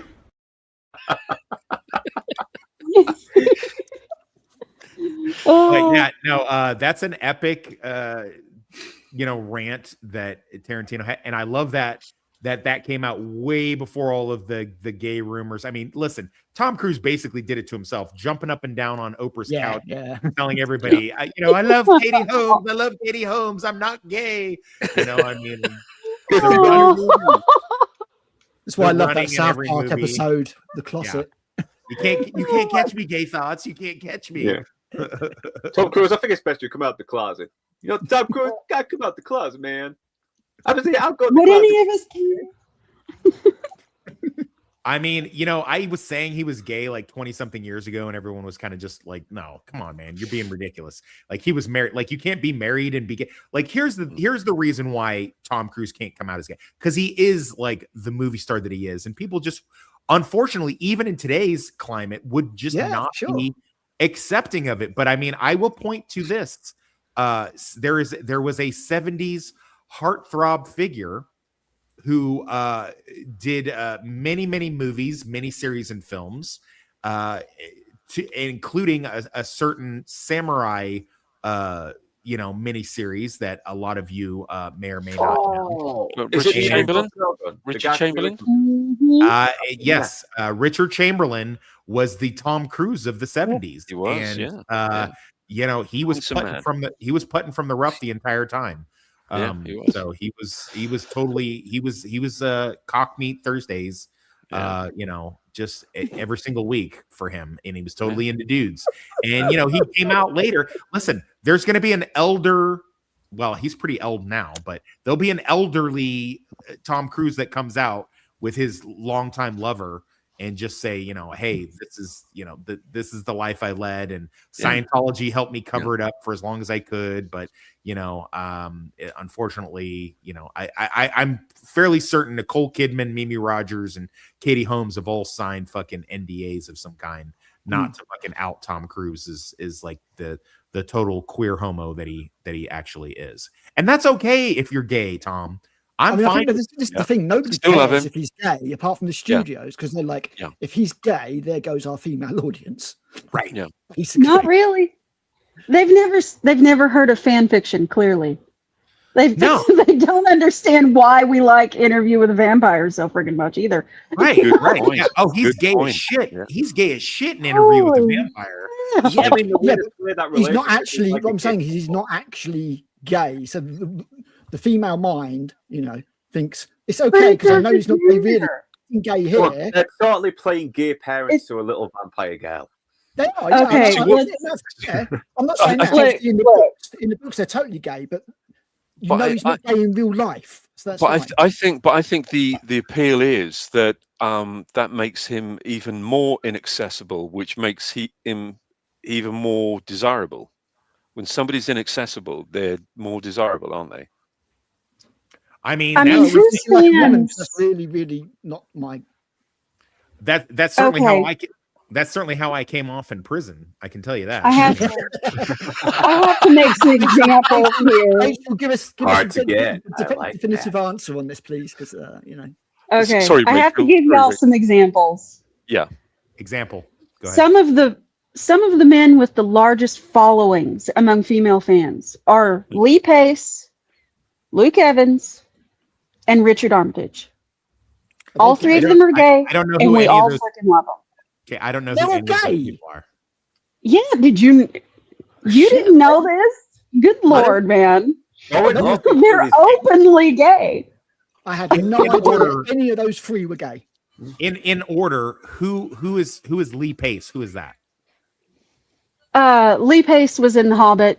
He played Thranduil, Legolas's father. Ronan, You know, he's Ronan in he's Ronan in Guardians of the Galaxy. Yeah, and was in something Blue recently. Dude.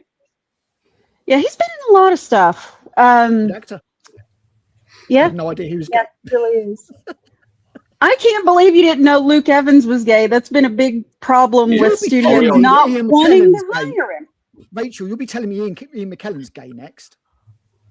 No, don't tell me that. Never. I would never Never. break your heart like that. Also- And don't say that Stephen Fry is gay because he's a man's man. He is he is a man's man. I always thought it was a complete Chad. Yeah.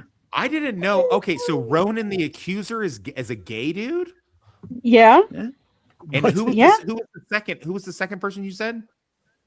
Luke Evans, you know the one that played Dracula in Dracula Untold and played Gaston and you know in Beauty and the Beast. He's gay. Oh right, okay, yeah. Okay, And Brad Pitt as well apparently. Brad was the Pitt, third- who was the Pitt is third a one? screaming homo. Who was the third one? Richard Armitage. He plays Thorin Oakenshield in The Hobbit and has a huge female following. He was also in. I don't know. I don't know what's up with The Hobbit, honestly. Yeah, The Hobbit certainly has a bunch of homos in it. I was going to say, yeah, it's just like fucking They do like Soho. hiding in their Soho holes. in there. So, Rachel, what's the thinking of there? Is it the same as blokes with lesbians, where they like it just needs a bit of dick and factory reset? Is that what the girls are thinking? No.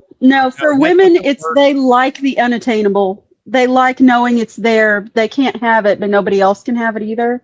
That's why they write fan fiction that is male ex-male. That's the biggest thing out there is men.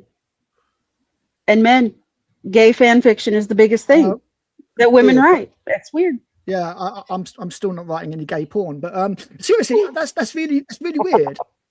That's really weird. I know it's weird. It's not my thing, but it's out there. It's I did date a chick. And then she started watching a lot of gay porn. And she was like, "Hey, I want to do a fantasy." And I'm like, "All right, what is it, baby?" And she's like, "I want you to get it on with this other dude." And I'm like, "Get the fuck out of my house." Yeah. So no, and also fuck no. Yeah. So anyway, I was blowing this dude, and she was wait,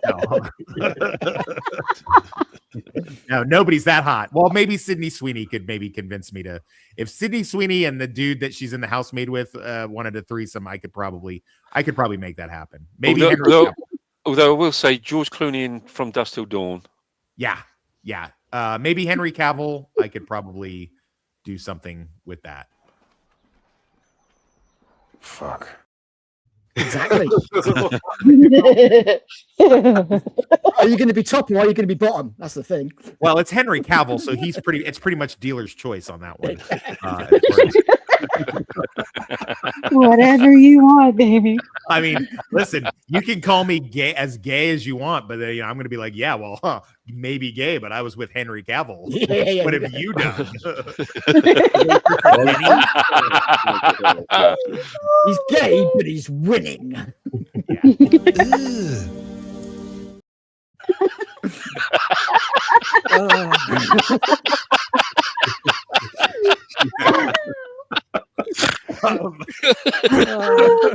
We have fun. Anyway, yeah. So who's up for a bit of trivia? You better believe it, baby. Yeah, come on then. All right.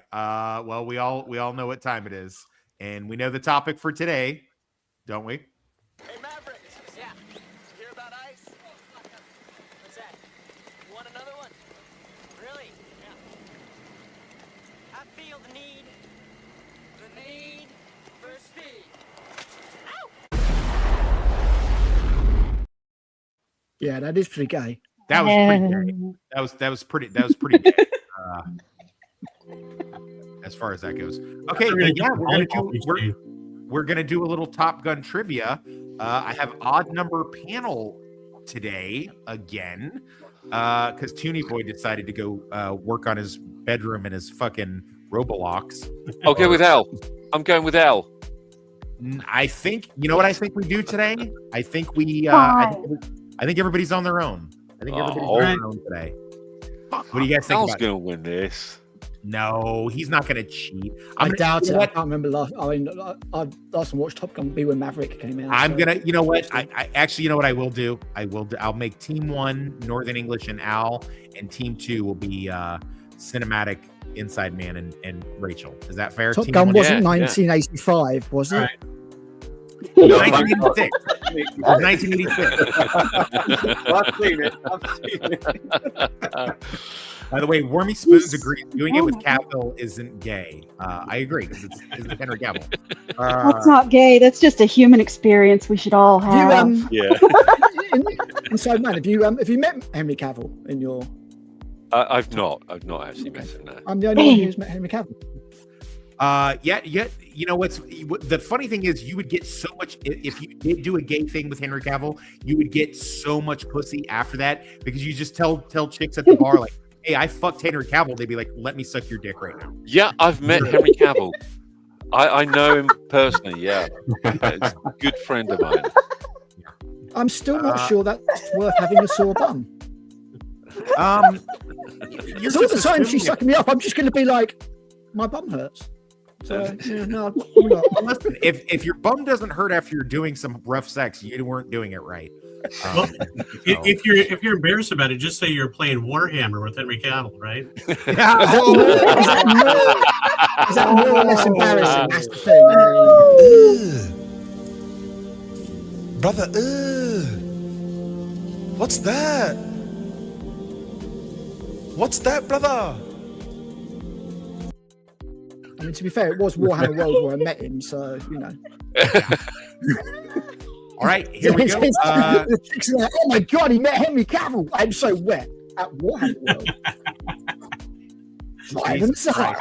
I'm a love albatross. All right, Team 1 consisting of Critic Al and Northern English. Are you guys ready to rock? Ready to rock. All right, here we go. When did Top Gun come out? No, it's not 1985. 86, I'm going to go with. Yeah, is it UK? In the UK release, was it August 29th, 1986? Now that sounds like fucking Google. I will break your fingers, Luke. I will do it. Well, Thanks, Norman. Really helping us out here, mate. Let's stick with. And by the way, chat, please don't give the answers, chat. That they have enough. It's hard enough to rein them in on not cheating. Let's go with the American release date year. What was it? I'm guessing it was 86. I thought it was 85, so I thought we were fucked. If it's not, it must be 86. Yeah, well, it's got to be this week, innit? You said it was like 40 years, so it's got to be. What is it today in 1986? That is a little bit. I'm not helping. The fact that Are you asking for a hint? Are you asking for a hint? We don't need a fucking hint. 86. It's a 50th anniversary. It was 1986. Yeah, that was kind of a throwaway. That was a throwaway, and somehow Northern still struggled with it. Even though like 5 minutes ago I said it was 1986. But you still fucking struggled with it. But yes, it was 1986. That's 3 points. We're doing the 3-point system. You get it on the first try, you get 3 points. If you need a hint, you take a point away, and then so on and so forth. So, okay, Team 2, consisting of everybody else. Who directed the 1986 Top Gun? Tony Scott. Tony Scott. All right, here we go. We got a game. You guys are killing it. Team 1. After Top Gun, what was Tony Scott's biggest movie? Revenge. Is that your final answer? No, Crimson Tide. Is that your final answer? I'm going for it. What about you, Al? Oh no, True Romance wouldn't be it. Yeah, Crimson Tide. Crimson Tide, your final answer? Yeah, because I can't see True Romance being that big. Yeah, it was good, but I didn't know it was that big. Beverly Hills Cop 2 was the answer. Oh, shit. Beverly Hills Wow. Cop 2. All right, Team 2. What was the budget of Top Gun? Now, this is a difficult question. If you're within a million, I'm going to give it to you because this is Within difficult. just 1 million. Yeah, within just 1 million. What do we reckon? Jeez. I'd say it's got to be a minimum of that time of 50. So, Okay. Oh, so I think we're looking at I was thinking I mean- 80, so we've got a long Yeah, way between us. Okay. So if we say what 65, it's got to be 65 to 70. You know what? I'm going within to five. be generous. I'm going to be generous and say if you're within 5 million. Right. Within 5 million, okay. So what do you think? Look at Lance Oh. fucking. Look Why at do we Lance go jumping with- on my time slot. Let's say This is 70. bullshit. 70 70? covers Yeah. 5 and 75. All Go with so 70. What's Yeah. your final answer? 70? 70 is it? 70 is your final answer? Yes. Yeah. I missed it by that much. Not offering them up. I was going to say 20. What? What the hell? Kidding?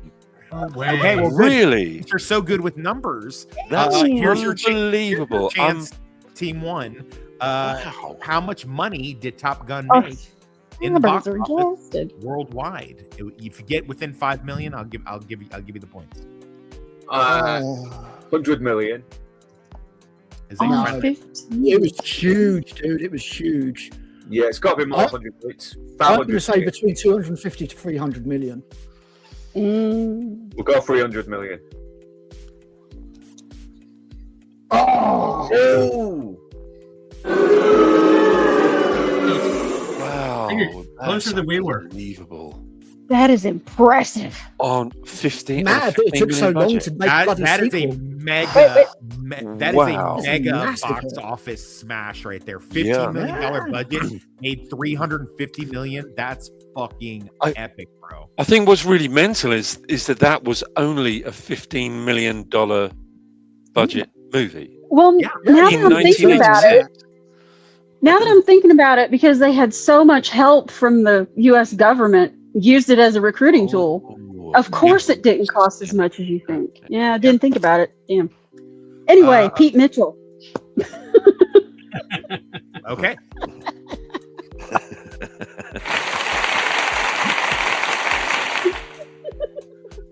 Fair enough.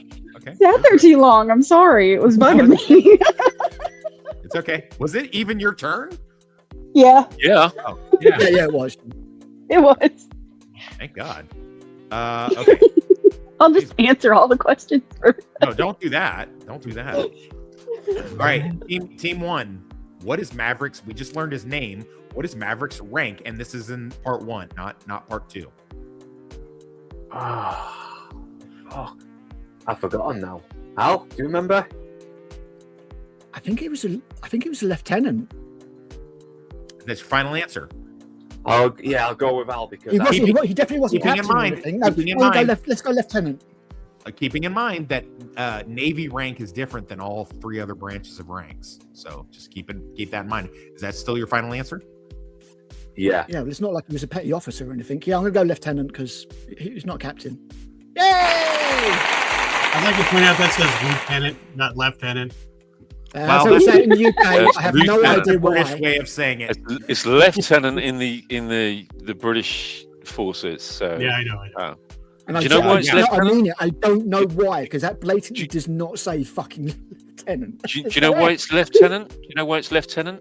Why? I have no idea. Because It's not right. Is the right tenant stating Henry Cavill?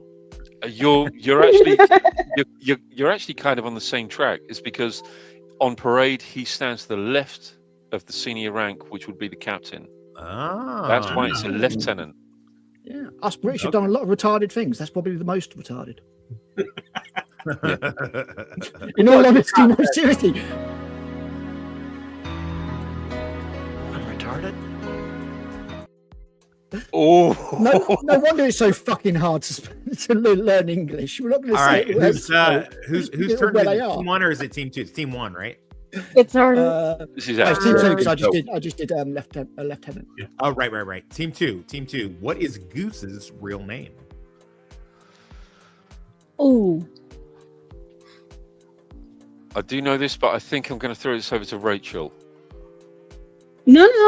I just Yeah, no, remember his first name is Nicholas. Anyone? Oh. Yeah, Rachel knows this, and I don't want to. I really don't want to step over it. I do actually know this. We're out of time, I'm afraid. Do we have an answer? No. Bradshaw. Nick Bradshaw. All right, fair enough. Team 1. Goose is Mavericks Rio. What does that stand for? What does Rio stand for in Navy The terminology? O's going to be officer. Okay. Yeah, I think Al may be onto this one.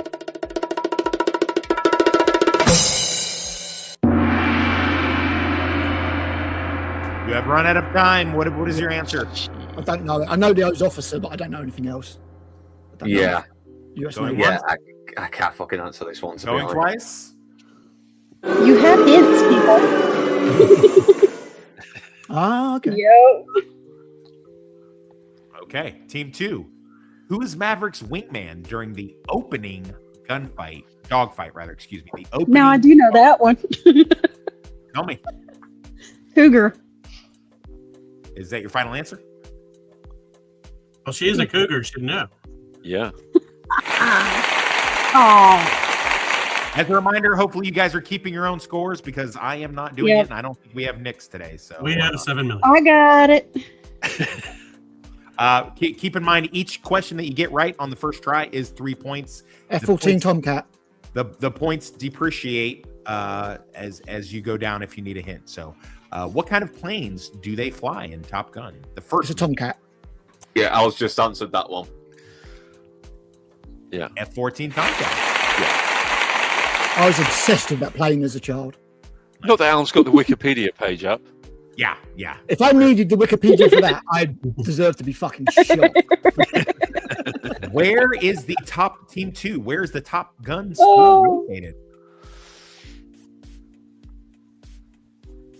Oh, am I thinking? Oh, I'm thinking of Officer and General. I'm thinking Pensacola, but it's not, is it? What? It sounds like a studio, if that helps. I was thinking of Pensacola, but it isn't. That's Officer and Gentleman, isn't it? I mean, we could ask for a hint if we want to. We could ask for a hint. Yeah. Go ahead. Let's ask for a hint. All right. not? At the risk of losing 1 point, would you like a hint for this question? Yes, please. We will. Okay. This is located in beautiful and overtaxed California. This school is located in beautiful and overtaxed California, right on the coast. Really? Mm-hmm.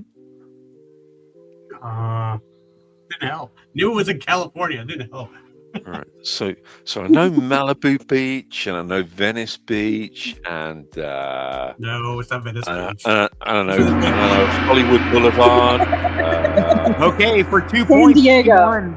Team 1 No. for 2 points. Can you steal it? Would you like another hint? I will just say that Rachel did just say San Diego, but I don't know that's not on the beach, is it, or is it? I believe that your chance has been passed and it's been moved on to Team 1. She did currently. say San Diego. When Yeah. did she say that? She said it just before the gong. Just before the gong, you got it Yeah. in under the gong. She did. Yeah. She did. Does say it everybody just agree before that the Rachel got it in under the gong? Let's go to the Yeah. tape. gong. Yeah, let's go to the stage. Well done. No, I was being way too. Wow.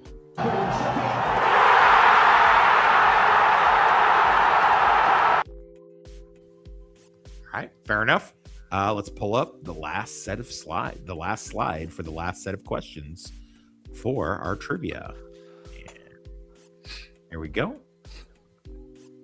Team 1, Why does Maverick get into trouble right off the bat at Top Gun? He refuses an order to land, doesn't he? Luke? Is that your final answer? Yeah, because he's trying to help his friend, isn't he? Yeah.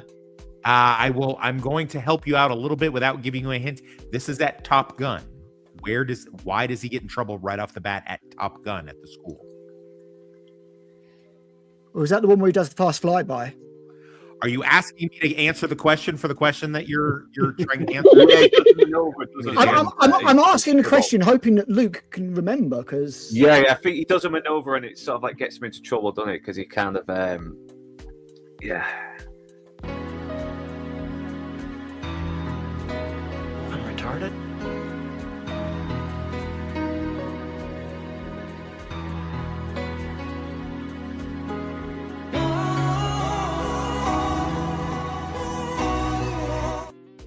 No, I love the fact refusing to land. on the door. So, can we have a hint? Let's have a hint. You want a hint? Yeah, give us a hint. At the risk of a point, I'm going to give you a hint. So this is a maneuver that he does more than once in the film. The first time it gets him into trouble, it's been hinted at off screen that he's done it multiple times. And at the end of the film, he does it again, but presumably without getting in any trouble for it. He flies too low. Is that your final answer, that he flies too low? Yeah, there's a minimum height. I can't remember what it is, but he flies too low. There's a regulation height. That is correct. So for 2 points, Team 2, would you like to steal this? Rachel, Yes. I think we can steal this, yeah. I think He it's buzzes the tower. What is it? Yeah, he buzzes the What? tower. Yeah. Yeah, he That's buzzes the right. tower. He buzzes the tower. This is when he buzzes the tower.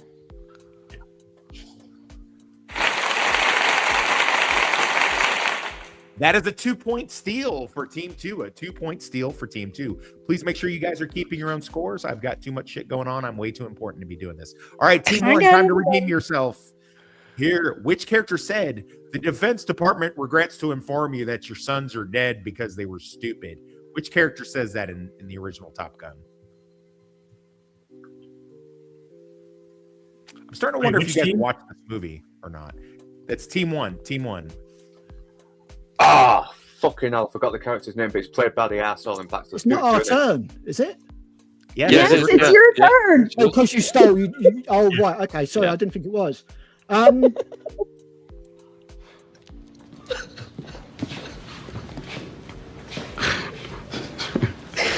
Really?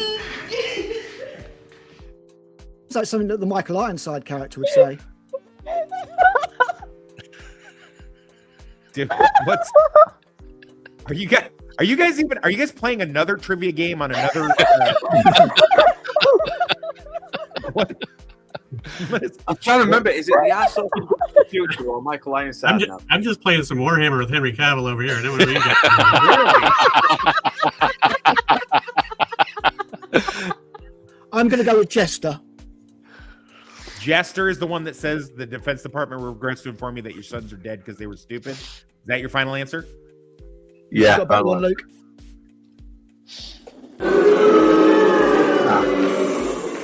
That is incorrect. Team 2, would you like to steal it? Is it the Tom Skerritt character? Yeah, No. No, No, Rachel knows. Rachel knows. Okay. Yeah, Rachel knows this. It's Goose. Goose says it. Okay, Goose says it. We'll go with Rachel. There you go. Oh! All right, Team 1. Team 1, this is your time to redeem yourself. Starting to think Rachel should have been on her own. I'm riding coattails. I never win these things. Maybe. Okay. Me Team neither, 1, mate. come on. Oh, this is a bit of an easy one. Okay. Team 1. Who plays Goose's wife? What actress plays Goose's Meg wife? Ryan. No, this is Meg Ryan, yeah. He's giving us the child questions now. All right, you guys keep your scores. Please make sure you're keeping your scores. Team 2, here's your chance to come back. What is Viper's connection to Maverick? Besides being his commanding officer, what is Viper's connection to Maverick? He knew his father, didn't he? And he was. I fucking say, Chloe! Right. It's all right.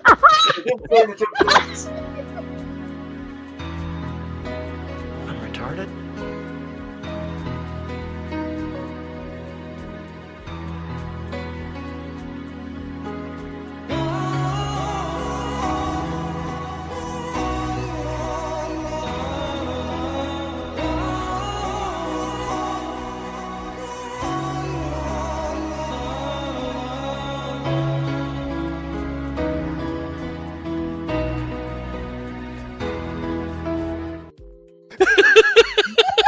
Full version. Man. You get how there are only 2 teams.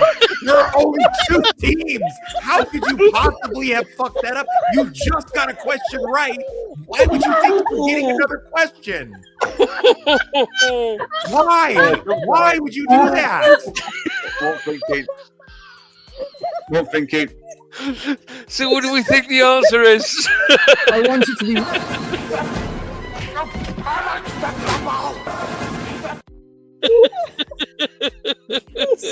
I'm giving a point to team. I'm giving a point to team 2 just for that. You get 1 point. I can only give you the 1 point, but I'm giving you a throwaway gimme point. It's an own goal. Just for that. Oh, it's getting better after last week and not. Oh my goodness. Okay, team 1.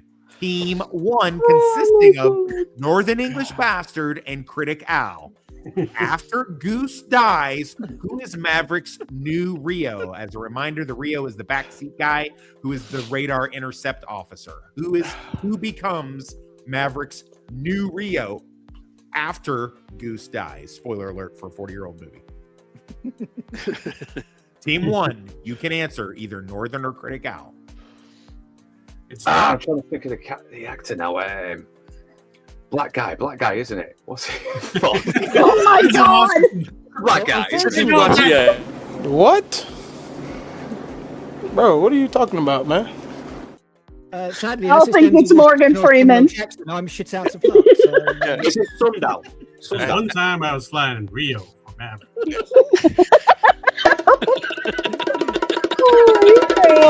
It's by sundown, isn't it? Yeah, Sundown. No, it is not. Team 2, would you like to steal? We'll steal. Isn't We'll it Merlin? steal this. It's Merlin, right? I'm dying.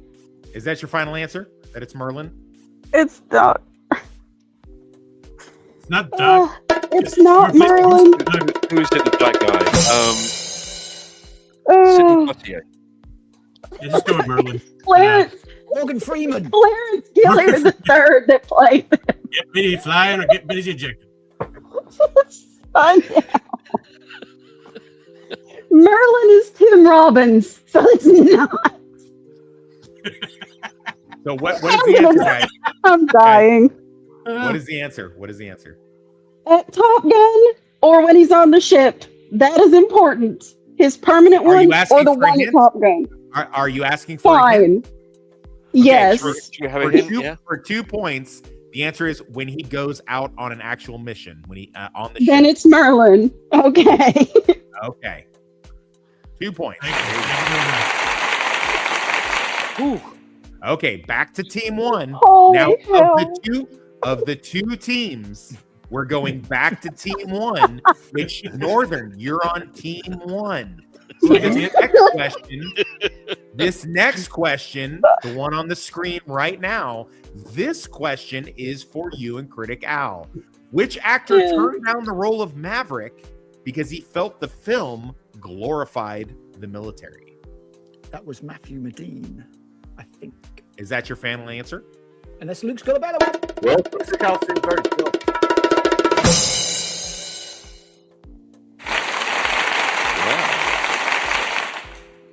Okay, Thank God he did. Who's got the tally? Who's got the score? I have it. Talk to me. Talk to me, Goose. Talk to me.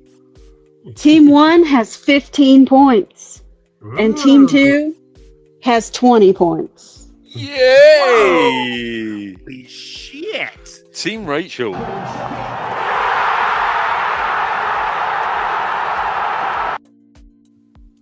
Good job, Team 2. And also, Team 2, good job knowing which questions to answer and which questions. I feel like I can claim a moral victory. I had Northern on my team. I feel like, I feel I like hear you. I feel like it's a Yeah, but 5-point difference. Yeah, but he had you on his team. That's that should have been an absolute. This is usually the part of the show where I ask my panel what they've got going on. So since Northern, since we want to know what you've got going on, Rachel, did you want to answer for him? What he's got? Come on, get your own back. Come on, I stole it from you. Just tell him. Oh gosh. No, let me get He back to has a the stream of Wormy some spoon. kind on tomorrow. That's exactly word for word that I was going to say. Nice. Wormy Spoon said, "Black guy, Leroy." Now, the important question is, what's Leroy's call sign?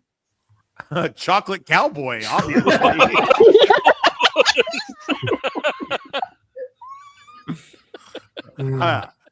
I was going to. That's what I'm talking about. That's why he's the MVP. That's why he's the GOAT. The GOAT. Oh my god. All right. So explain in detail what are you bastard breakdowning tomorrow again? What is it? Sergio Kabuki is. I said no. Rachel, please. What are you breaking down tomorrow? We're talking about the Great Silence, I believe, tomorrow at 1:00. Yep, Okay. that's as much as I got. There you go. Cinematic autopsy. What do you got in the pipe? Anything? I've got Henry Cavill in the pipe, if you know what I mean. It means he's got Henry. Gay. Nothing. Just hope I can make it up. Fuck.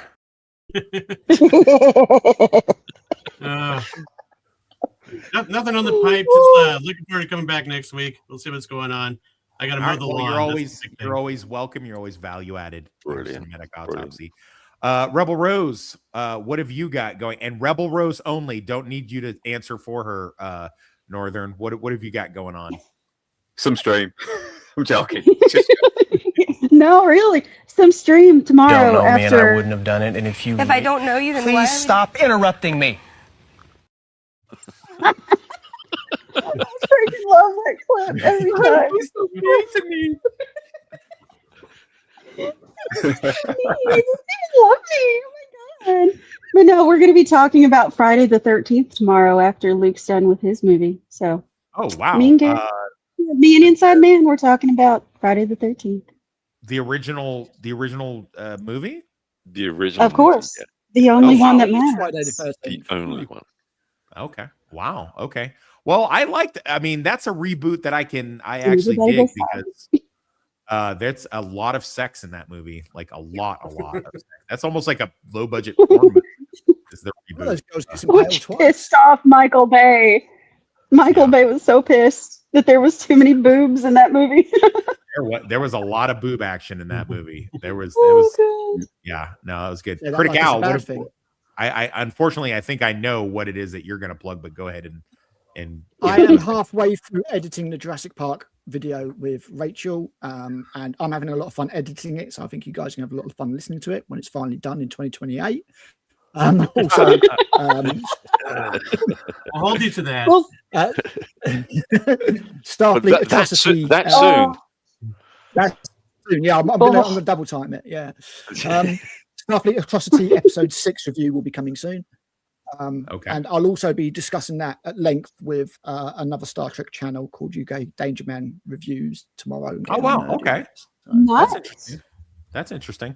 I've been meaning to ask you this a very serious question about Open Bar. So how fat is Mahler? I feel like he's very fat. Is he a fat guy? He seems like he'd be very wide in the beam, so to speak. Is he a large mammal at Mahler? I couldn't go past all the time.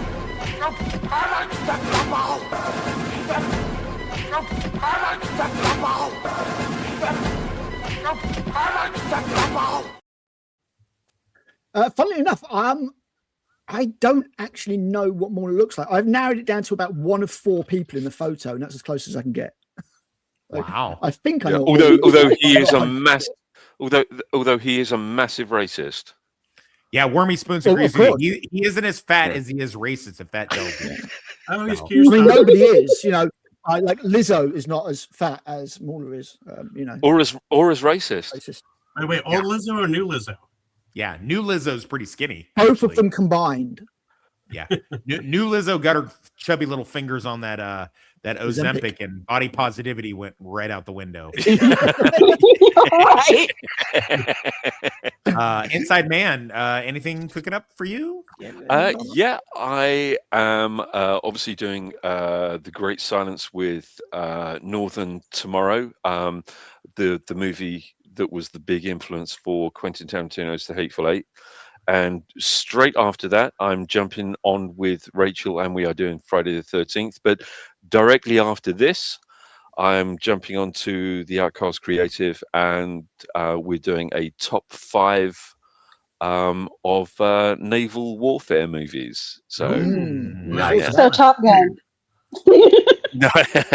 You can tell Lance, for me, not only is he stealing my time slot, but he's stealing my ideas for shit, and I don't fucking appreciate it, Lance.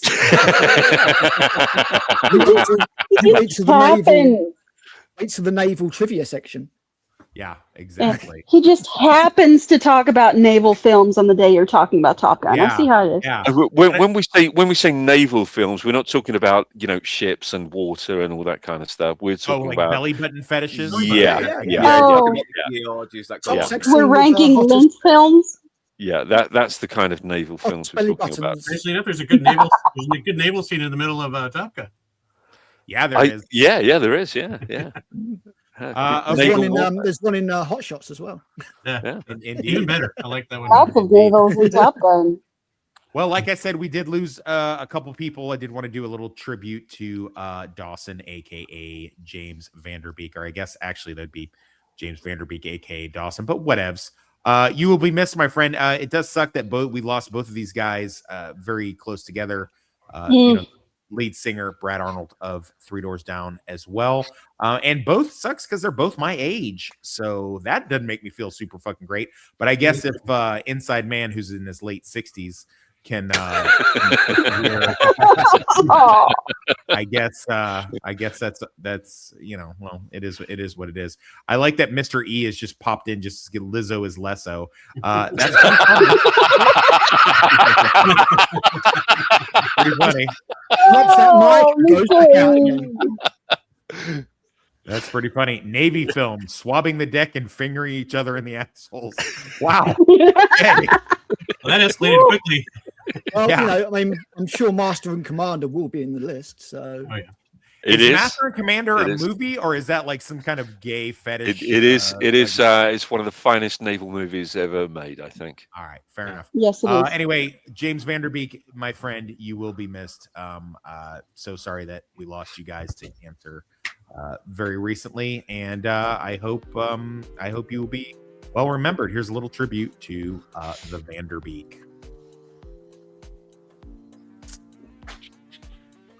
Ooh.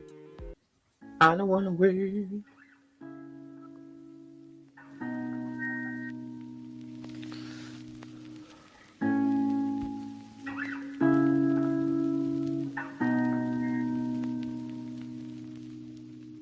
You gave me a shoulder when I needed it. You showed me love when I wasn't feeling it. You helped me fight when I was giving in. And you made me laugh when I was losing it. 'Cause you are the reason why I'm still hanging on. 'Cause you are the reason why my head is still above water. And if I could, I'd get you the moon and give it to you. And if death was coming for you, I'd give my life on you. 'Cause you are the reason why I'm still hanging on. 'Cause you are the reason why my heart is still above water. And if I could, I'd get you the moon and give it to you. And if that was coming for you, I'd get my life on you. 'Cause you are,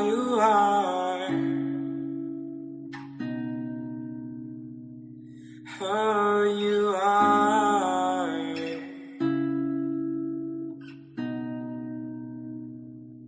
oh, you are,